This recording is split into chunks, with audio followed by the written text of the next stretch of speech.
Hello, everybody. Hello. Good morning. Good morning. Good morning. Let me just hide this entire mess here behind. Good morning, everybody. What's that saying? Oh, okay. Good morning, everyone. Wow, this is super low quality today. I don't know why that is. Why has this gone such low quality? Wow. Okay. Let me just see if I can add a light into this. That is super low quality. Does that make a difference? I mean, it washes me out totally, but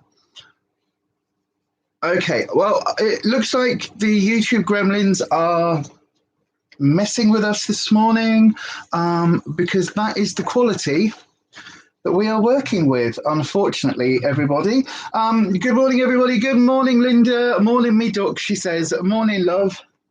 How are you? Hope you're doing well this lovely, fine and dandy... My light keeps moving. This fine and dandy morning. I do hope you are well. Let me do a couple of things. I need to change my chat to live chat. Come on. Oh, this YouTube is so slow this morning. What is going on? Come on. Thank you. Give me my live chat option. Wow, it's super slow. Good morning to Anita, our major spanner there in the live chat.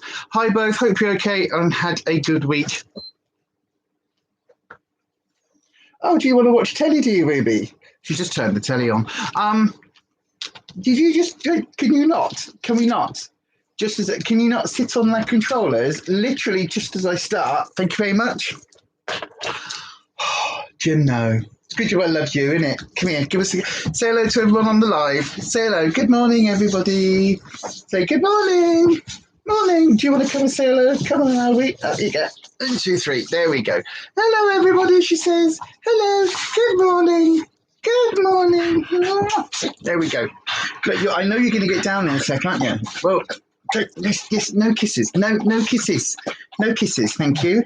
Not with your morning breath. Right, you can go over there now, please. Thank you. Go and sit in Daddy's seat. He's not here. Hello. Hey, girls. Hey, doggos. I know they were just... It's been a morning already, but anyway. Right, hopefully you can all see me okay. Let me just angle the screen slightly lower. That's a little bit better. I'm having a lazy morning, hence the fact that my hair looks like dog poop. But anyway, we are going with it. Let me just see if I can I don't know why. On my screen, I've got strobing. It looks very, very bitty.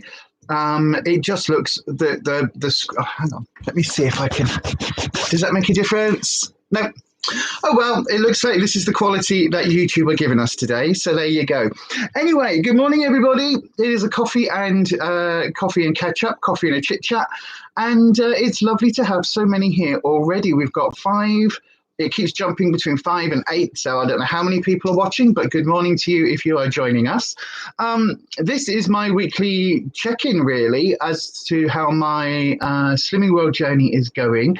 And generally, good morning, Kelly. Good morning, my darling. How are you? How are you? Oh, I hope you're feeling well. Can everybody just in the chat, can you all just send some lovely hugs to Kelly, Afflicted Beauty there in the chat? She has had the Rona. Yep, she has.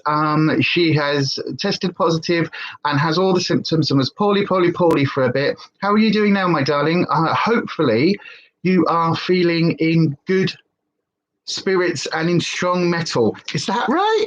Strong metal? Metal? Metal? METTLE? Is that what they say? In good metal, in strong metal, in heavy metal, probably in heavy metal, knowing R. Kelly, probably. You're feeling much better today, thank you. Oh, I'm so pleased. I'm so pleased. You had all of the spanners worried. Trust me, all of us were worried about you, love. There was lots of healing going your way over on the other channel. There was lots of positive vibes. My eyes look like pea holes in the snow. I don't know why. I honestly don't know why. I mean, to be fair, I did crash out on the sofa last night and then wake up at about 7 a.m., just before 7. I woke up with all my eye makeup on from yesterday, still on my face.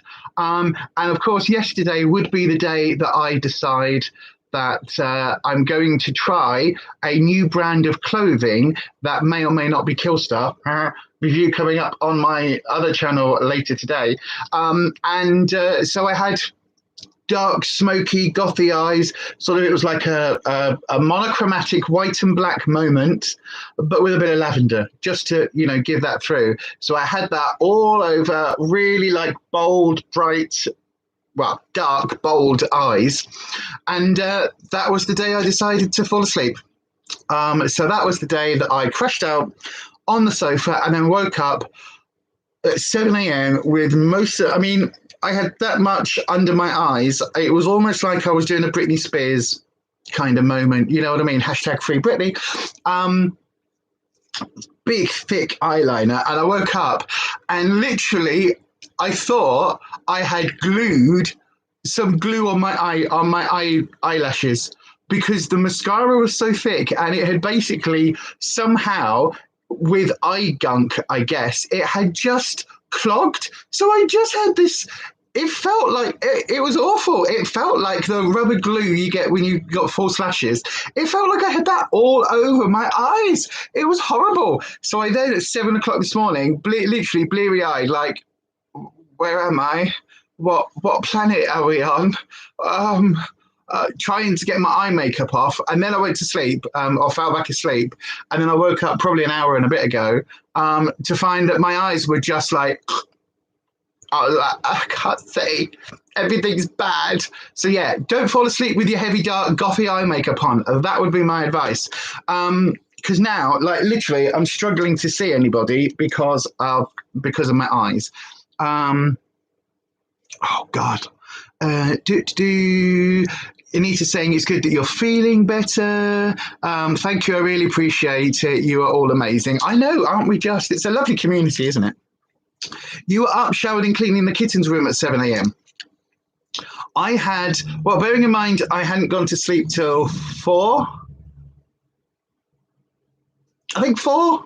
I think 4 o'clock I turned Minecraft off, and then I was like, right, I'm going to go to bed now.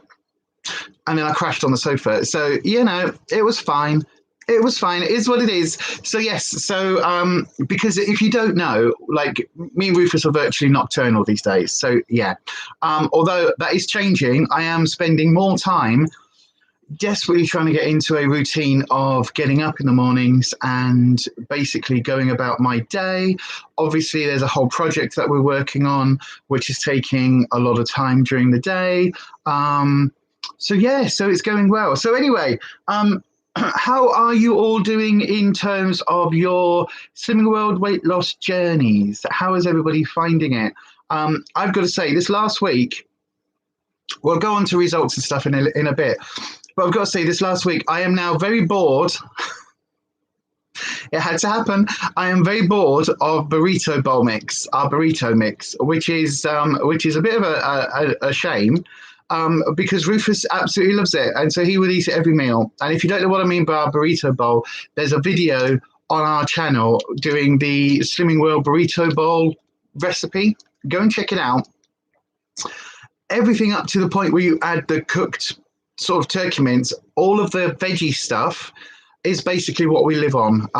Not every day, but I would say we probably have that 4 or 5 days out of the week, which is great because it is super healthy and super speed food. There's a ton of speed food and veg in it. So it is super, super, super healthy. It really is. But enough boring. Oh my God, I'm so bored. I am so bored. Rufus is just like, because he's back in that. For anybody that was with us before on the channel, when we were doing Slimming World before, when we were like solid, Rufus gets, he find it, it's like train tracks for Rufus, whereas I'm on the motorway. So Rufus literally gets on those train tracks and then that's it. He's on his way to his destination. Whereas I'm like in a car going, oh, oh, look, we're driving, I don't know, like from Leeds to London. And we'll go, oh, that's really nice. Oh, look, there's a really interesting lavender farm. Let's go over there. And, oh, look, this cafe looks really fun. Shall we stop here for a bit? Oh, Rufus, meanwhile, is on the train to weight loss. He's the express train. It stops once and that's it. He's like, vroom. Fully blinkered, target vision. He's just like, nope, swimming world, plan. And whereas I'm like, oh, I'm so bored of eating this. What can we have? Let's do something different. But yeah, anyway, so I've kind of been a bit. We've changed it up last week. So we had a lot of jacket potatoes. I know, right? How exciting for us. A jacket potato is exciting. It really is. Anyway, let's have a coffee. What's everybody drinking? What are you all drinking? Oh, it's so nice. I've got the remnants of my packed coffee because I think I've cancelled my coffee or subscription by accident. So I was getting my packed coffee order. The details for that are down in the description box, by the way. If anybody wants to know about packed coffee. It's amazing. It's fair trade. It's beyond fair trade. They pay a lot more than fair trade prices. It's absolutely amazing. You're having a homemade caramel cappuccino. Oh, I'm so jealous. That sounds amazing, Anita. That sounds absolutely amazing. Kelly's on the morning. Yes. Hello, my darling. Kelly's on the coffee. Linda's got black coffee, toast and marmalade. Oh, that sounds good. I haven't had marmalade for years. Good morning to Yaz. I hope you're well, my darling. I know, isn't she, Kelly? Kelly's saying in the chat that neat is dead fancy. I know, a homemade caramel cappuccino. Oh, it sounds amazing. So I've got my regular packed coffee, but I've also, because I was running so low on it, there was probably enough for maybe one more coffee. So I was like, right. Yeah, so anyway, I was telling you. My packed coffee I love, right? And it's like $7.99. It's one of my best subscriptions. I love it. I had it so that I was getting a bag of coffee every 3 weeks. And basically finding that was about right. So 3 to 4 weeks, one lot would run out and then I'd have the next one, because I literally do, like, I've got this my coffee cup here and you can see my Costa cup is just there with my second coffee in. So absolutely perfect. Oh, a milk frother is the best thing you bought. I was thinking it was from a packet, Anita. So that's even more posh. Wowza. Milk frother too. Ooh la la. I know, Kelly. I know, right? Ooh la la. Exactly.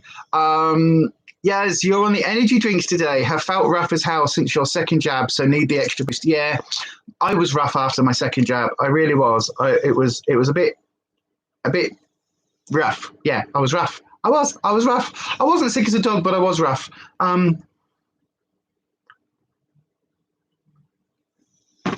So my subscription runs absolutely fine, no problem. I occasionally go, oh, I really liked this particular, because they send you a different blend every 3 weeks.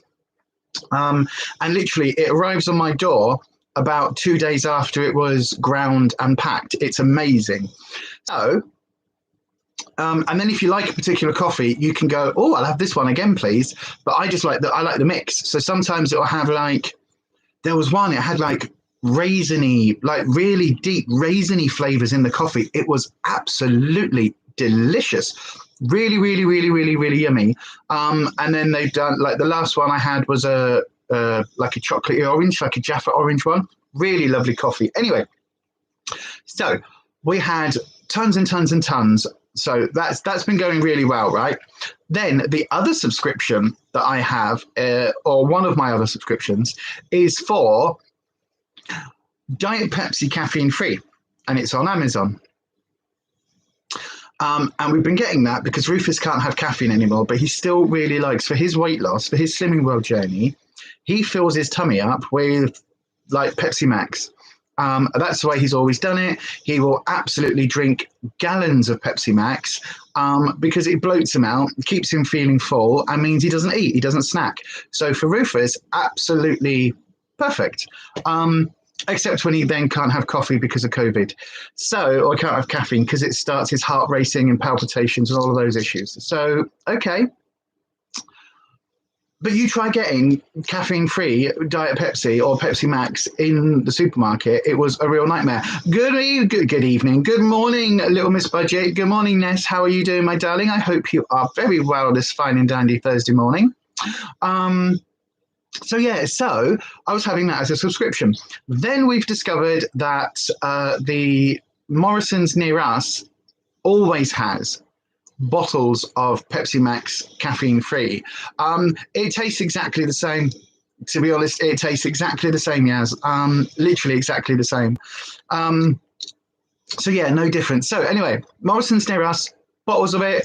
Normally got cans, but you can always get bottles of Pepsi Max caffeine free. And then the Asda near us has started doing it as well. Good morning, Blonde Pixie. You're making a tea. Oh, lovely. What tea are you having? Is it Yorkshire tea? Is it Yorkshire tea, lass? You're good, thanks, says Ness. Just got back from Mum's. Hi, Nate and Kelly. Sounds wrong? Yeah. I tell you why I'm giggling about Neat. So I'll tell you now why I'm giggling about Neat. So there was a program on, I think it must be on 4 on Demand. Yeah, it is on 4 on Demand, right? And we watched that. The only reason I put it on the PlayStation, on the Digibox thing, is because of Rick and Morty. So Rick and Morty, it's on 4OD. So we love that. Watch that all the time. Because we watch it on there, next to it or like near it, in that sort of aimed at young people and a little bit kind of, yay, funky folk, there is this program called Naked Attraction, which is basically just one person stands in front of 6 cubicles of people that are stark naked, and then slowly a screen comes up and reveals them, and it starts off revealing them up to the waist. So outies and innies, ninnies, foo-foos, la-las, pee-pees, all of those just on display. It's like, oh, and then if it's people with vaginas in the pods, the host always says something like, you know a few people that have been on it? Oh my God. But the host always says something like, oh, that's a very neat vagina. Those labia are very neat. That's very neat. So now the word neat in my head is basically, isn't it just, yes? Like, but it is complete car crash telly, because like we watch it with the whole, right, that person's going in the first round, and we go, that's the one they're going on a date with. And normally in the first round, I can tell, because their instant reaction to somebody's bum or somebody's willy is basically like, or to their foo-foo is basically like, oh, excuse me. Their basic reaction, their first, oh, excuse me, time for the hay fever tablets, I think. You have a ton of Naked Attractions to watch. Oh, it's so funny. It is so funny. But she always says, oh, that's very neat labia just tucked under there. Or she says, those labia aren't as neat, but they're still very pretty. And it's so shallow, but so funny. I love it. It's like, it's complete car crash telly for us. That and all of the tattoo programs. We watch a lot of the tattoo programs. You know, the ones where, like, you get the ones where, like, hi, I'm Beverly, and this is my lovely friend Christine, and we're going on this program together. And then Christine gets interviewed, and she's like, little does Beverly know that I've been sleeping with her husband for the last 6 months. So I've come on tattoo program, whatever it's called, to tell her, and I'm going to tell her with a tattoo on her back because she doesn't deserve him and I do. So yeah. And then they both tattoo each other. It's so bad. It's so bad. You'd have to go on Naked Attraction if you wanted to see yours. It's been a while. Linda, oh, I know the feeling. Trust me, I do know the feeling. They'd never let you on. You'd be laughing too much. Well, do you know what? It's a really interesting program. And I love the fact that everybody's like, this was so empowering being on telly with my ninny out. But all of the people with penises have, apart from, we've only seen one that was like average.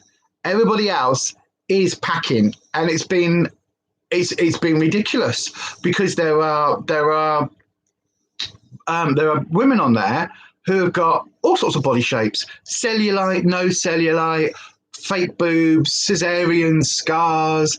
There's people that have been on there with, you know, ME and MS and all sorts of things. There was a guy that got blown up in Iraq or Afghanistan, and had no legs and like missing parts of his hand. And he went on with his prosthetic legs, his like the metal ones, and he was absolutely amazing. And he ended up going on a date with a girl. Absolutely amazing. There was a couple of people on that were. There was one person that was pansexual, and they had two cis men, two cis women, and then a trans guy and a trans girl, which was fascinating. That was really, really interesting.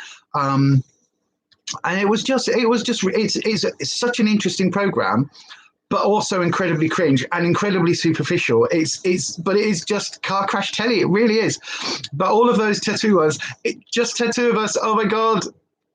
That one is so bad. That is so bad.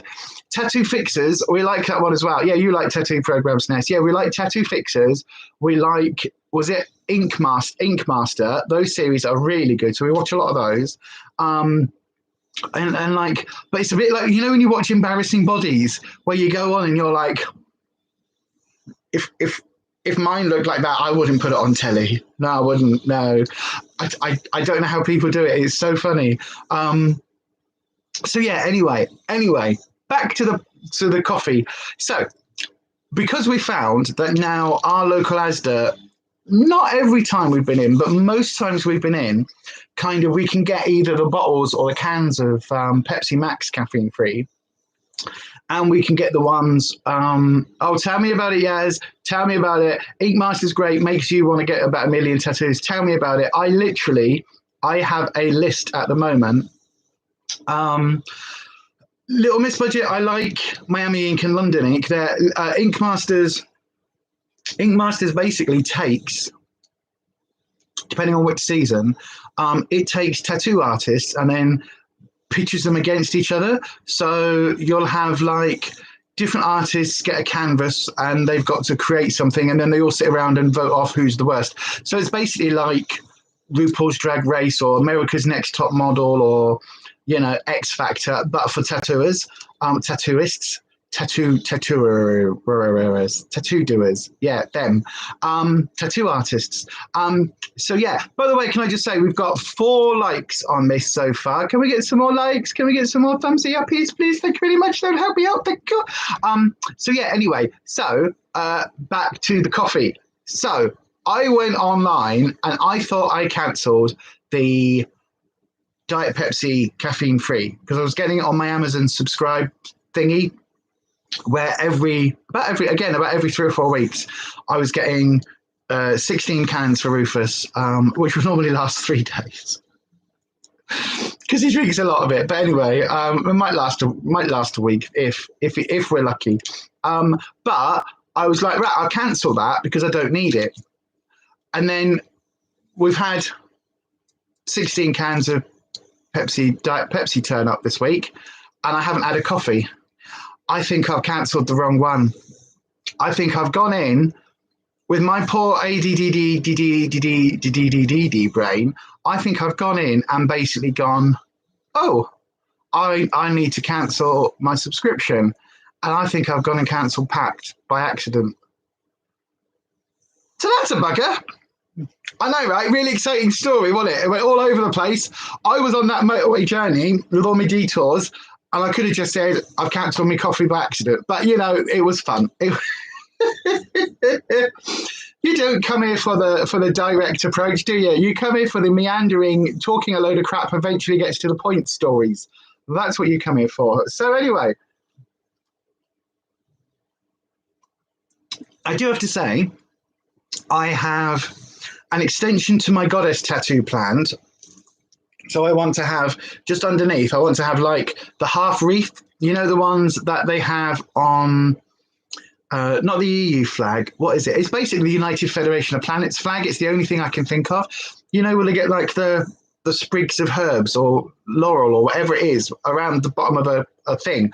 I think it was is it the United Nations? It's the United Nations one, I think. where they've got the things underneath. So that's kind of what I want here underneath the goddess image. But then I do want to have 3 forget-me-nots. So that's one that I've kind of got planned out. I then have my stars on my fingers, because on the Witchy channel, I do always say that you don't need the tools. Like, this is your original pointy stick. And actually having my stars tattooed on the inside of my index and middle finger, so I've got them there. That's something I want to have done. But then I keep looking at things and going, oh, I'd really like a really pretty sleeve or a really pretty half sleeve, and I could have like big chunky flowers and it could be real. And I'm like, nope. So every time I watch these tattoo programs, I literally have to go, no, don't get one. No, don't get another one. No, just the 2 you want. That's it. No more. You don't need any more. And then on one of them, oh my God, it was so funny. On one of them, this guy was like, I got this tattoo and it's really bad. And it was a pentagram. And it was actually a basic pentagram. I will show you exactly what it looked like, because it looked exactly like this charm that I have here. So it was a particular type of pentagram. Can you see where it kind of, there you go, yeah, you can. You see where it all overlaps and one overlaps the other? So it was basically that he'd had tattooed. And it was a basic tattoo, basic, but it was really nice. It was well done. It was all, the lines were all straight. Everything was good. It was properly like, you know, it was nice. The lines where it overlapped were good. And he was like, oh, it's really bad. And she said, you've got a pentagram on the inside of your right wrist. I have stars. So I have the pentacle. No, I have the pentagram, not the pentacle. Pentacle's with a circle. Pentagram is without. So I have a small one on this hand and a larger one on this hand, by design. And basically, so for me, this is the incoming energy and this is the outgoing energy, and I increase it through my body. It's a whole thing. We'll talk about it one day on the Witchy channel. Are you comfortable enough there? Are you? Because you're making my leg very warm. You don't care, do you? No, she's like, I don't care. I'm comfy. I know, right? What? Sorry, did I mention you? And then that's right. Oh, we go.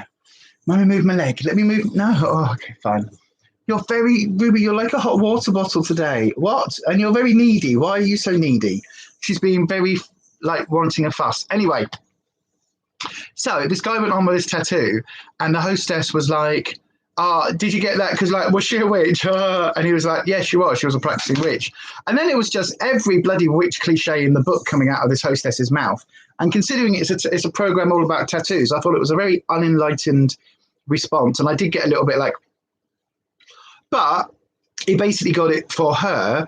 And then they broke up really badly and she broke his heart or whatever. And he's left with this bloody tattoo. So he got it covered up with a griffin, which was really cool. But anyway, I digress. So then, does anybody have any tattoos they regret? That would be an interesting question. Does anyone have any that you regret? I have. How many have I got? One. I've got my goddess, my triple moon there. This was a pricking ding. No, it wasn't. This was a hand prick tattoo. So basically, it's where they get I think it's bamboo, and like a vegan ink, and basically they literally just. So instead of the machine doing it with a needle, it's like a little piece of sharp bamboo that you use. And I had that at Oakleaf probably about 5 years ago. And I love it. I absolutely love it. I love the fact that you can, when you look at it really closely, you can see that the outline is made up of lots of individual dots. So I love it. I've got my dragon on my shoulder, which I've had since I was 21. And that's still got a deep, significant meaning for me personally. And then I've got the goddess and I've got the 2 wrist ones. So I don't have many. I've got what, 3, 4, 5. I've got 5. But I am really grateful that I haven't got, again, how do you all feel about your tattoos if you've got them? Because I have, every tattoo means something. Every design is deeply personal, and every one of them, if not like that, isn't going to be unique, but it is unique for me. It's like it's the only one of its kind that I will ever have. So it's kind of, you regret not having more when you could. I know, right? Well, you can always get more tattoos. You can always get more. So I am really glad that I never, like, there was a bit where I went through almost like a Disney villain phase, you know, where I was dead into Ursula. I think Ursula is the one that did it, because I used to really like the drag queen Divine, who died, but Ursula was based on her. So Ursula had this, like, as you know, from Little Mermaid Disney, the over-the-top persona and everything. Absolutely amazing, right? So fabulous, fabulous character. And then I like Maleficent, and I like Jafar, and I like, so basically the Disney villains. And for a little bit, I was like, oh, maybe I could have like a back piece with the different villains on. Why? What has that got? What significance does that have to my life? You know what I mean?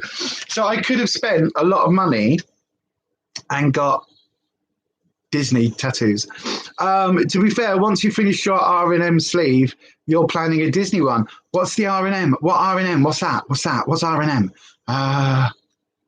Rainbows and monkeys. R&M.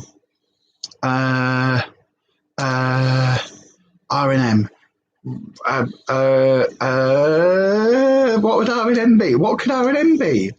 I've got no idea what R&M would be. Rick and Morty. Oh,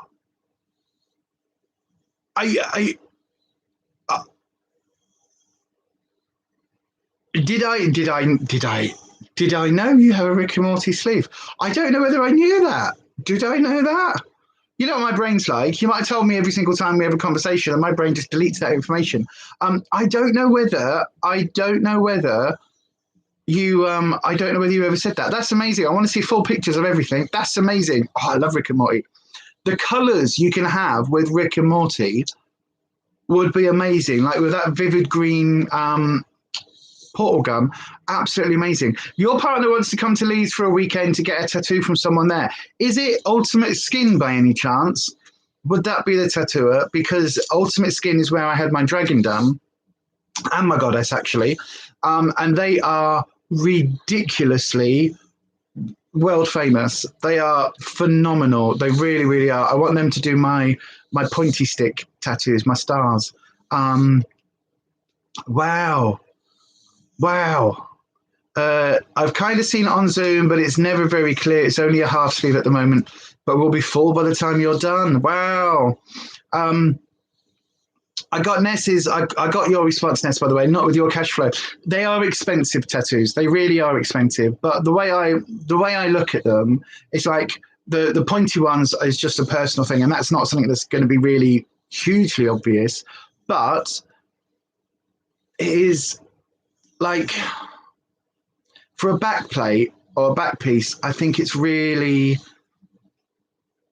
a man and his wife, and they're not originally from the UK. That might not be Ultimate Skin then. I don't know, because Ultimate Skin is literally world renowned. They are world renowned for theirs. You'd like to cover your naughty's tribal mistake. Well, you see, this is the thing. My dragon kind of has that tribal, like, I always think it's bigger than it is, but this is my dragon. If you can see, so it's got the head of the dragon's there, the tail's there. It's also got the number 3 in the middle, and that is the Chinese sign for fire. So there's a wing here, a wing there, a head, and then it's got the number 3 incorporated. So it's a little bit tribal. It's quite faded now, isn't it? It really is quite faded. But I might get like, I keep thinking I might get like almost like a bush rose, you know, like a garden rose, like the rose bush.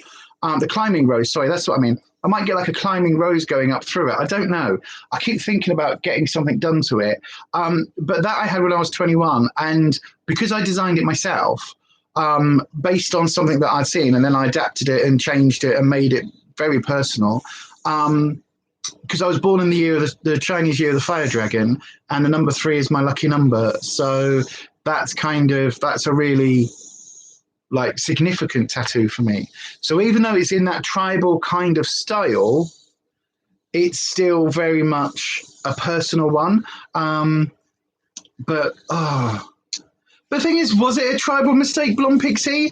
It marked a passage of time where you were at that moment and what you were into and what your design ethos was and what those things meant to you. So arguably, in that moment, the tribal design was important enough for you to ink it on your body. So you love those pretty floral ones they do now, intense colors and 3D. Yeah, I love some of those. I love some of those. On the tattoo programs, it's like there's one that I saw and it's got this giant lily and it was so beautifully done that it really did look like a 3D work of art. And so something like that I think about. But again, it's as Ness said, they are bloody expensive. Sorry, my eyelashes are hurting. I know, right? That's a new pain. They are expensive, so it's something I would have to save up for if I wanted to get a floral or something. As I say, the 3 forget-me-nots on the goddess are for my mum, my nan, and my great-nan to actually honour their passing. But it also kind of, the 3 represents my mum's 2 sisters, so the 3 daughters of my grandparents, their 3 kids. So that kind of is a significance. With the forget-me-nots as well. So yeah, and because mum and her 2 sisters died, literally, I think there was within 4 years they were all gone, all different causes. But yeah, that was really bad. So that's something I definitely want to add on to the goddess. So yes, indeed. You went into the tattoo shop twice and picked some random tattoos on a whim. And thought, that'll do, thought nothing about them. Oh my God, Blonde Pixie, no. Are they big tattoos? Is it going to be like a big deal to cover them up? Have you got like a tribal band? Because that's what everybody got, didn't it? Everybody got those, like that Celtic knotwork type tribal band. And if it doesn't mean anything, have you kind of, when somebody said, what's your tattoo? Have you lied? Have you ever gone, well, actually, you see, it's a tribal band, but unlike other tribal bands, this is from my heritage because I'm actually like, it's Gaelic and it's, as you can see, like, because the band wraps all the way round rather than stopping under my arm, it shows the togetherness and the linking of like our past and our future and our present. So it's really important to me, when actually you're just like, I don't know what it is. I've got no idea. I was drunk. It's a tramp stamp. Oh no. You got a tramp stamp and one on your back shoulder. Is it one of those, like, the tribal wing ones? I can imagine it now because I've seen so many people with it, especially when you go to the gym. I mean, obviously I haven't been to the gym in 6 months, probably in 18 months, to be honest, since before COVID. So yeah, it's probably 18 months. But you'd sometimes see somebody like on the treadmill or doing the stretches and they'd have that kind of the spiky tribal wings tramp stamp. That's very common. As expensive as tattoos can be, you definitely get what you pay for. Absolutely. No, I totally agree. And this is why, as I say, this was done by somebody who basically at one of the pagan camps, it's like a rite of passage to have one of his tattoos, and it is an amazing thing, which, like, literally it had healed by the time the end of the weekend. It was the most amazing thing, the easiest tattoo I've ever had done. Quite painful because it's like all over the bone, especially with the pricking, the hand prick method. It really does take a lot longer and is a lot more painful than a normal tattoo. But again, it healed super fast, and it was just an amazing experience to have it done. And it was something that, people literally wait years to have one of these done at the camp. So yeah, it was amazing. You've got a mess of lines on the back of your neck. You allowed a friend to practice on you when you were 16.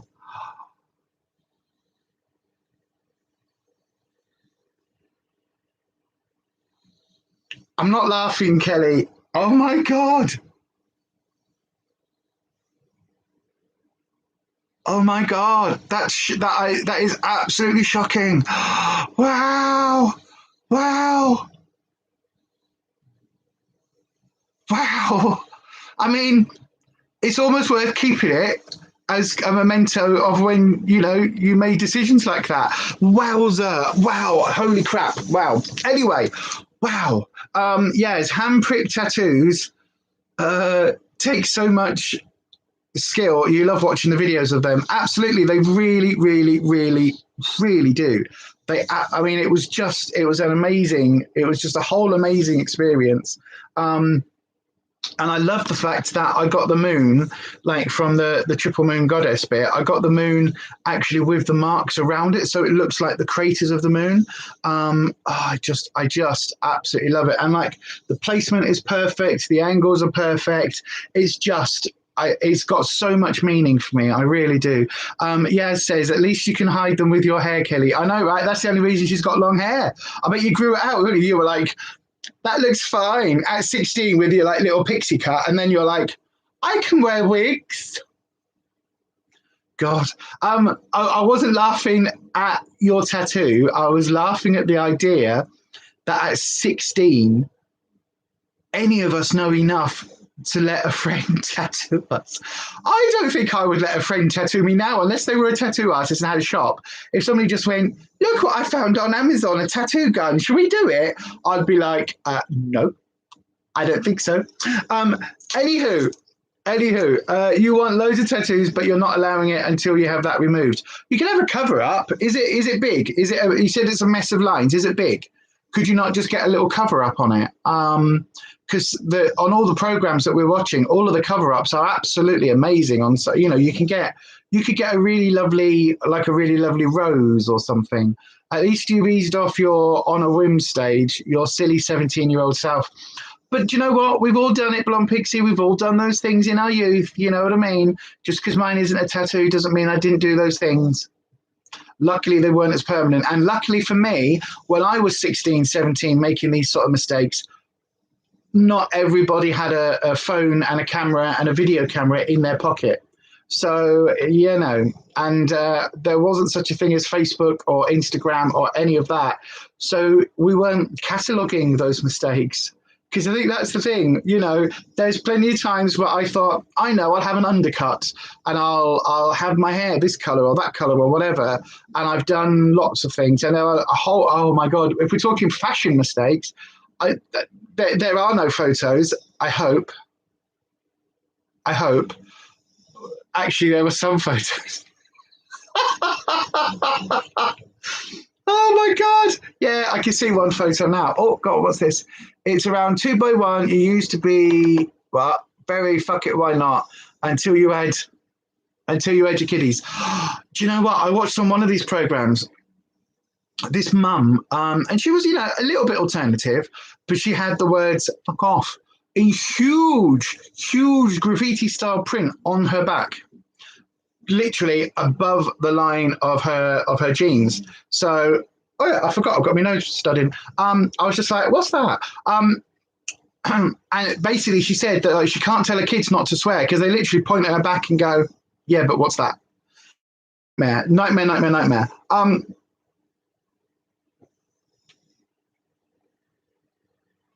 Sorry everyone, I'm so dry today. So a really interesting question then, before we go on to Simi World, I'll tell you all how we got on this week. What is your biggest mistake in your, well, say teens, because these are all teens, in your youth. So in your youth and your teens, what's the biggest mistake that you're really pleased that social media wasn't a thing for? So that could be haircuts, fashion disasters, all sorts. I mean, I've got included in that list would probably be my first ever boyfriend. Yeah, he would be in that list. Totally. Like the whole, actually, no, not the whole, no, I wouldn't say that.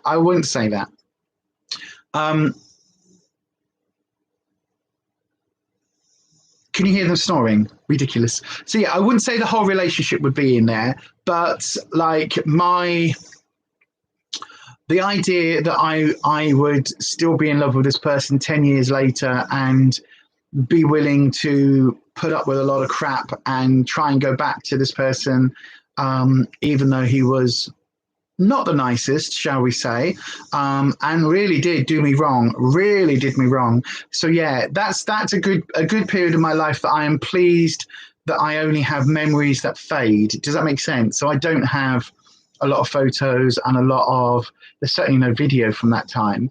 But then there's lots of fashion mistakes. There's oh my God, I once went to. Have you all seen the movie stroke musical stroke musical movie, Kinky Boots? Well, I once went to that factory where they actually make the Kinky Boots, and they make all sorts of very elaborate heels and things. So I once had a pair of bright red platform heels, and the heel was 9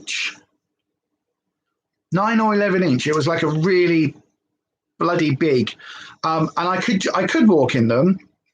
At one point I could run in them. Oh my God, it was amazing. And I did go through this phase of having giant platform shoes, which at 6'2" is, that's pushing it already. So yeah, that was, I mean, it was an amazing place. It was an amazing place. So they had the factory, and then they had the factory shop with all the stuff that they sold. And I did a podcast. I actually had a podcast at that point. It's probably, I've got no idea what it was called because, again, my brain. And it was way back when. It's probably, maybe 15, 20 years ago. Because the factories, like, they no longer, it now, the shop imports that stuff. But yeah, it was absolutely bonkers. You were one of those that went through a stage of shaving lines into their eyebrows. Oh my God. I never did that, because even before the alopecia, my eyebrows were never that thick. So that never happened. Piercings, I mean, Jesus Christ, I could tell you the number of piercings that I've had a ridiculous number of piercings, like both above and below the waist. There are some things that I wish we had a camera for. So I once went to a club night in London called Slimelight, which was in, oh my God, I want to say Camden, but I don't think it was Camden.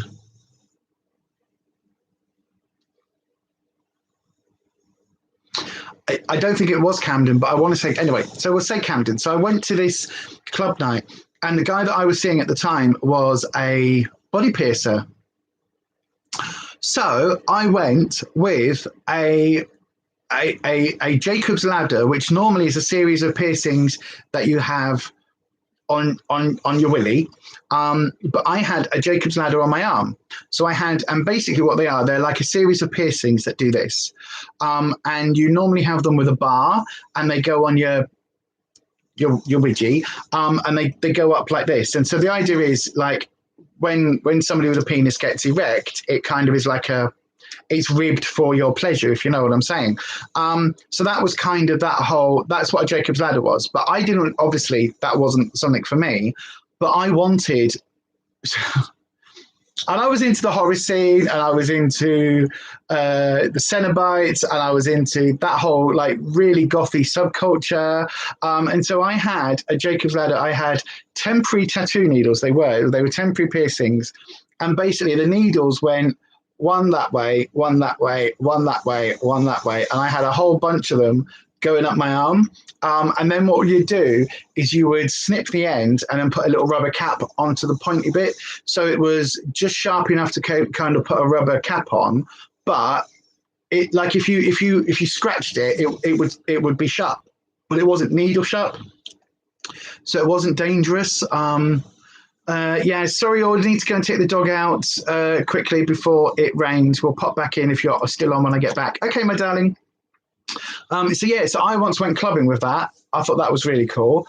So body, I mean, that's something I do wish I had photos of, because you just didn't, you went out clubbing. There were so many club nights and events and stuff that, like raves in the New Forest, you would get in. We got in my friend's Mini, and there would be maybe 7 of us crammed into his Mini, and we would just drive into the New Forest, and there would be a rave, and we would go and, like,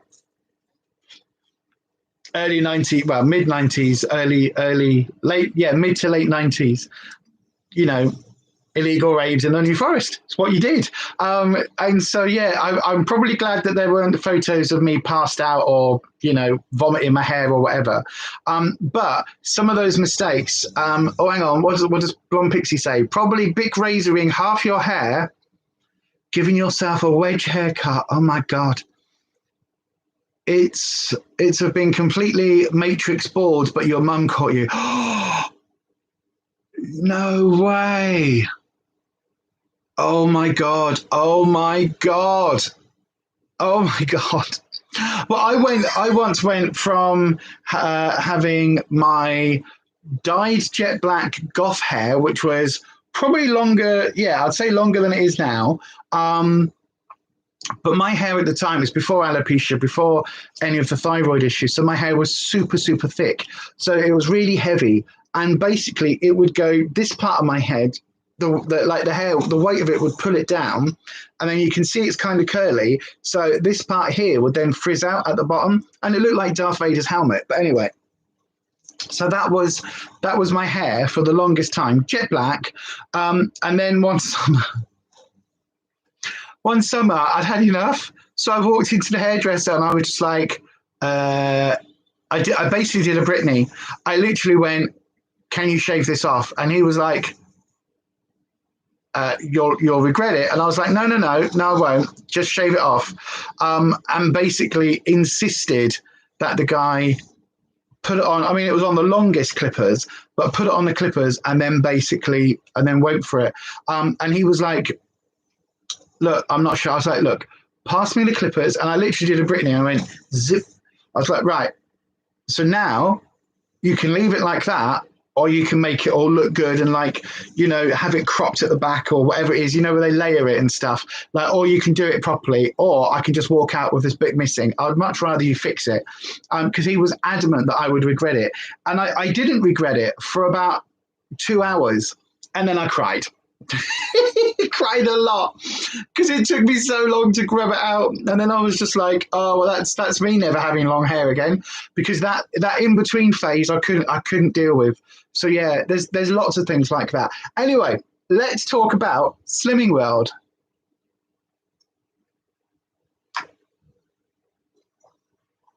She says, downing her coffee. So we went, I said earlier that I got really bored with all the food. And so we'd had, for the past few weeks, this is my Slimming World bag, by the way. So this is what I take to Slimming World with my book in, and like my tins of beans for the Simmer of the Week basket and all of that. And then I also have in here my face mask. So this is the one that I might have picked up from Killstar. Video coming on the Witchy channel later today. I've got my tripod because obviously, you know, filming, because I am a famous YouTuber, don't you know? And then my Slimming World book. So yes, so I had got to, the previous week, I had got to a combined weight loss of 6.5 pounds. But it was actually 12.5 or 13. It was actually 13 pounds because I'd put weight on in the first 3 weeks. But Slimming World don't count that. I do. I'd lost basically the first 3 weeks put on, and then in the last 2 weeks I had lost 10 pounds and then 10.5 and 2.5. So 13 pounds off. So last week Rufus was Slimmer of the Week. And I got Woman of the Year. I was the official Slimming World Woman of the Year, as you can see. So there's me shiny, my high V's shiny, and that was Rufus's Slimmer of the Week award for last week. Yeah. We were both on plan. As I say, we had more potatoes and we had pasta one day. I did a tuna pasta bake. So it wasn't an SP week. It was just a standard kind of diet week, really. But it was fine. It was good. You know, a little bit bored of the burrito mix, but we mixed it up a little bit and changed it up a little bit this week, tiny bit. So that was all good. So yes. So Rufus came in with 3.5 pounds off. which was absolutely bonkers. So he got, did he get his 1.5 stone, or was that the week before? Hang on, let me just looking at the leaflets. Yeah, Rufus last week got his 1.5 stone award, so he's now at 1.11 stone. So, or 1.10 stone. So anyway, he's something like that. So he's properly on it, right? In 6 weeks, 1.11 stone, absolutely bonkers. So he came in with £3.5 off, absolutely amazing. Did really, really well. Yeah, steady away for Rufus. And then I came in, because I was at officially £6.5. I came in and I managed to pick up my half stone award, so that's really cool. But I came in also with £3.5 off. So technically, I have lost £10 according to Slimming World's dynamics, whereas actually in the last 3 weeks I had lost £1 stone, £2. Is that right? 14, 16 pounds. So that's 10.5 plus £16.5. Yeah. So I'd come in with £1 stone, £2.5 in the last 3 weeks. So I'm really happy with that. So that means that this week there was a joint Slimmer of the Week. It was both of us. So that means only one thing in my little bag. We have a Slimming World fridge magnet. Which he hates. He absolutely hates. He hates them. He really hates the fridge magnets. At one point before, when we were on plan before, I would say 2 or 3 weeks out of every month, Rufus was Slimmer of the Week. And if he wasn't, I was. And not every single week, but like generally speaking, he would get it twice a month. I would get it maybe once a month. And the Slimmer of the Month was normally Rufus, sometimes me, but normally Rufus. So our fridge got completely full of fridge magnets because I was just like, yep, just put them on the fridge, put them on the fridge, put them on the fridge. And so this time round, like, he's been Slimmer of the Week, I think 3 weeks in the 6 that we've been back. He's been Slimmer of the Month once, and he's never wanted his fridge magnet. And I'm like, yes, please, we'll have that. I'm going to put it on the fridge. So I've got one for the fridge. So I've got my fridge magnet, which says, I choose to make the rest of my life the best of my life. So that's really cool. And it says then, congratulations on being Slimmer of the Week. Yay! So I'm really happy with that. Thank you, everybody, for saying congratulations in the chat. That's lovely. So I'm really happy. I'm really pleased. I kind of wish that Slimming World would acknowledge, you know, the fact that you've put weight on and then lose it in all of your awards. But I guess that would be, you know, it would be a little bit weird because you'll be saying, hurrah, look, you ate a load of chocolate for 3 weeks and now you've lost some weight, which might be odd. And I didn't eat any chocolate for 3 weeks. I haven't had chocolate in months. But at least with whatever's happening with the thyroid, which I'm still trying to chase the doctors. I should have rung this morning. I forgot. I have to ring them at 8 o'clock in the morning. But at least with the thyroid stuff that we're trying to track down, it looks like whatever happened in those first 3 weeks, I think maybe I just needed a really, really tight SP week to kickstart the thyroid into actually working, or to kickstart the plan into working. So thank you, Julie. Thank you. It was really good. And it's like we've both set a mini target of £3 for this coming week, which I think for me will officially put me, what am I on officially? I think officially I'm on £10. So actually I want to get my Stone Award this week coming. That's what I want. So if I can lose £4, that would be amazing. I just need to stay focused during the week, really, I guess. But also with this thyroid issue, we don't know what's going on. So yeah.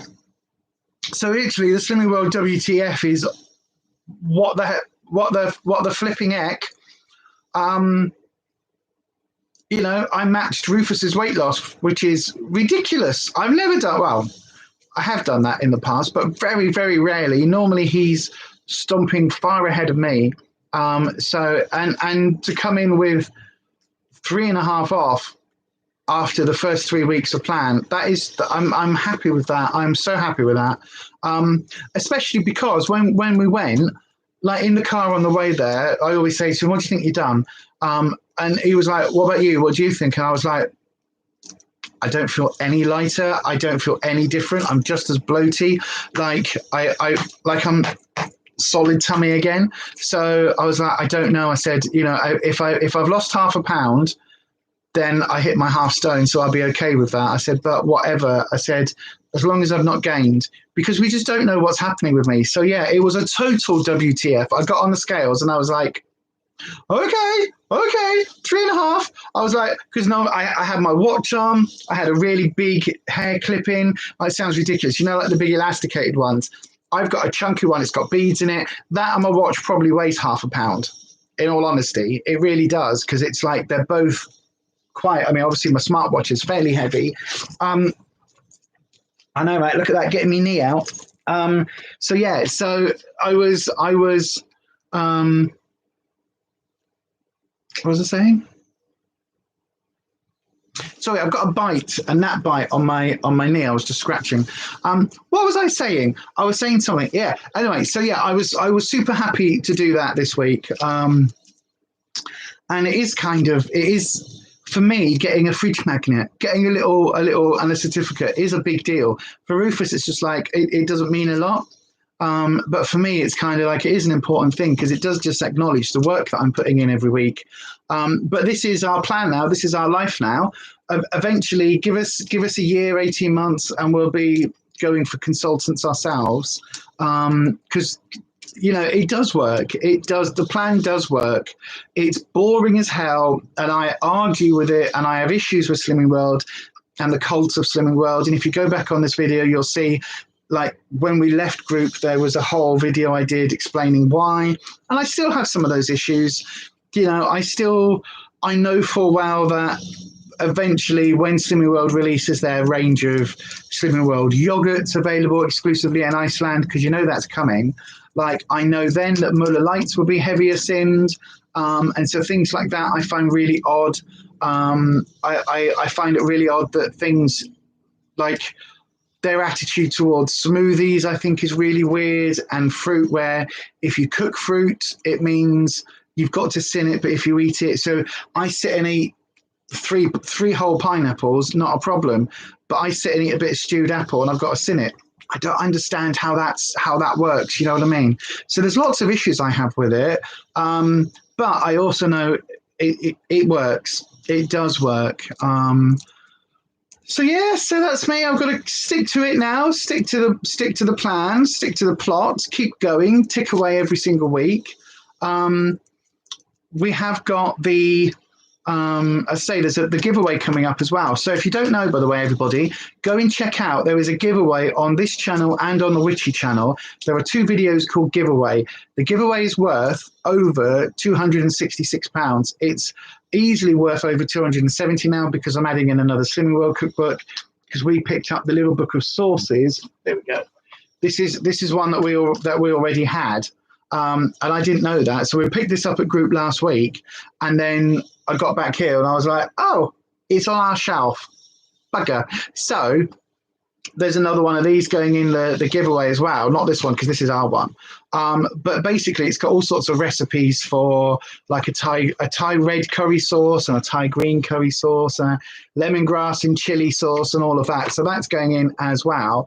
You filmed your JSC palette look, and it's up next Wednesday. Fabulous. Oh, I'm happy about that.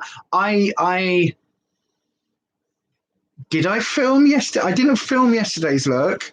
But I might have taken. I hope I took pictures. Because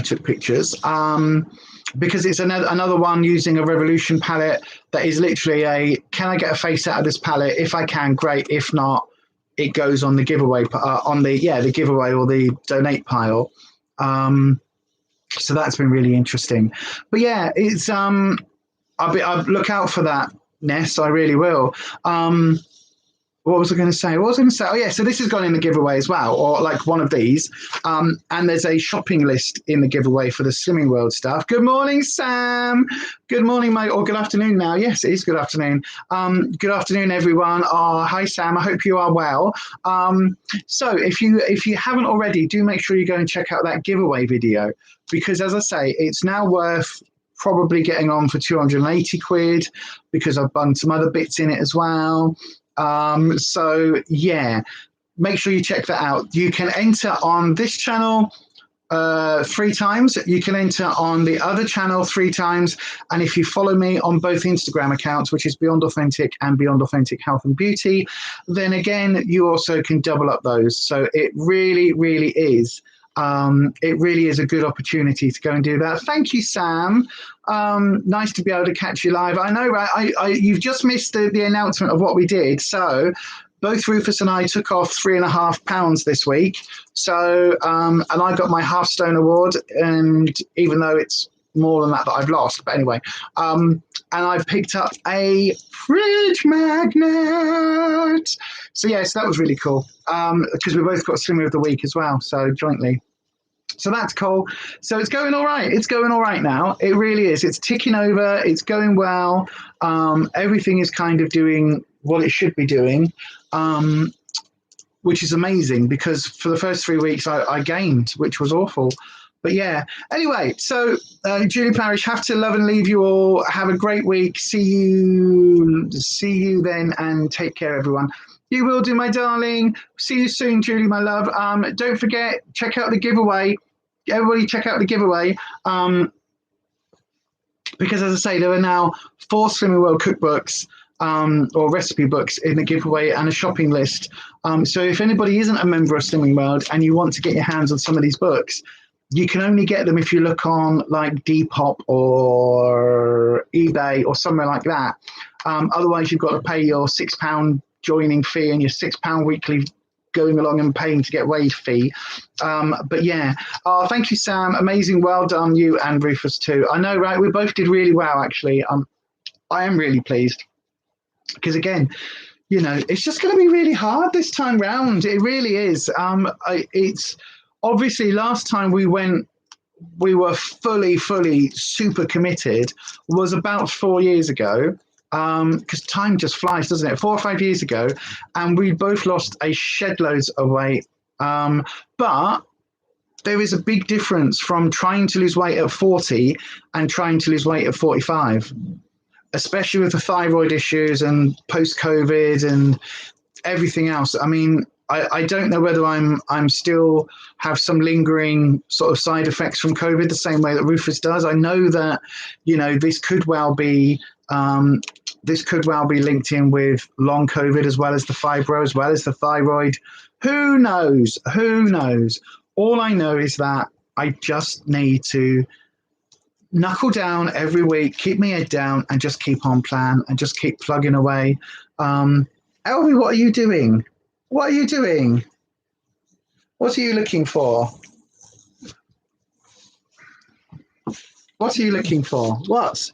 Are you looking for? You're not having biscuits all day anymore because you need to go on a diet as well. Look at your podgy tummy. Look, show everybody your podgy tummy. Look at your podgy tummy. Podgy tum tum. Podgy tum tum. Podgy tum.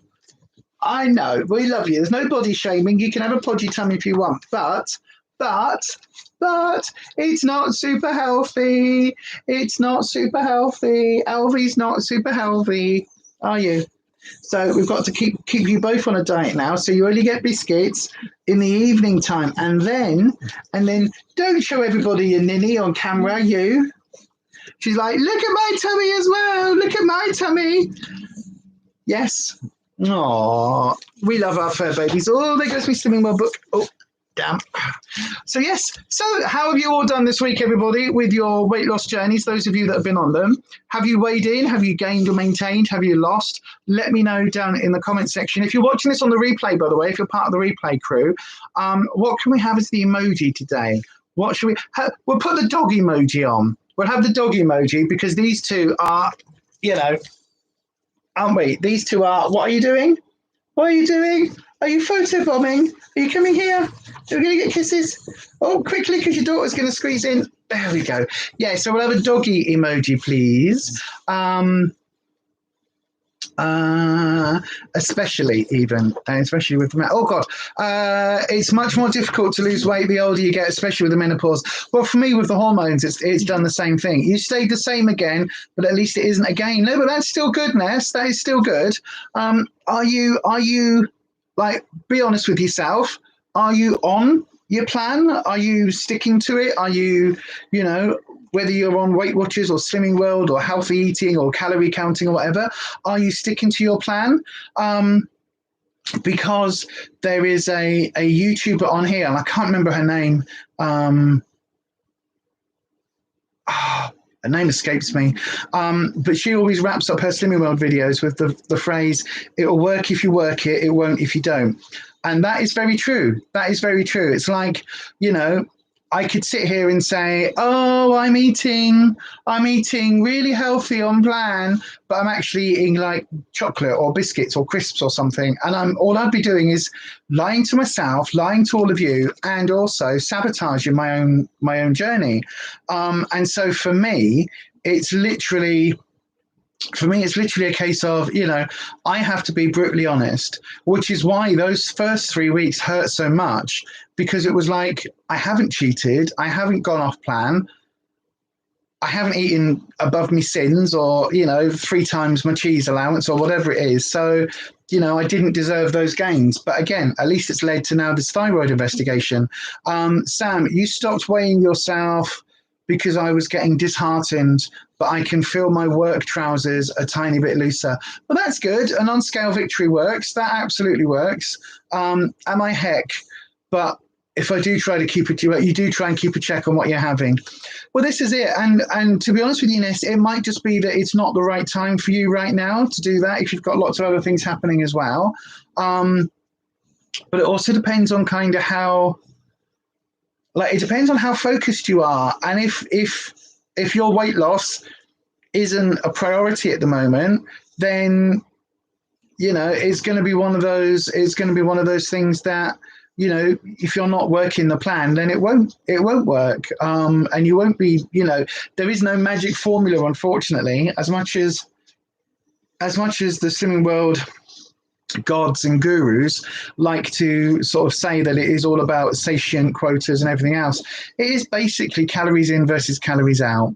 That is basically, at the end of the day, that is the root of it all. And yes, there is more to it in terms of, you know, I do agree that, you know, filling you up for longer, having food that is going to satiate your appetite more, helps you stay on plan because it means you're less likely to pick, you're less likely to snack. So, you know, there is all of that. But it is, at the end of the day, it is just what you eat compared to how much exercise you take or how much, you know, how many calories you burn. It really is down to that. And there is no, you know, there is no one size fits all formula. I really wish there was. Ness has put Neat has put the dog emojis in the chat. Thank you, Anita. Sam, you've upped your water intake, but you can't be too far from the loo.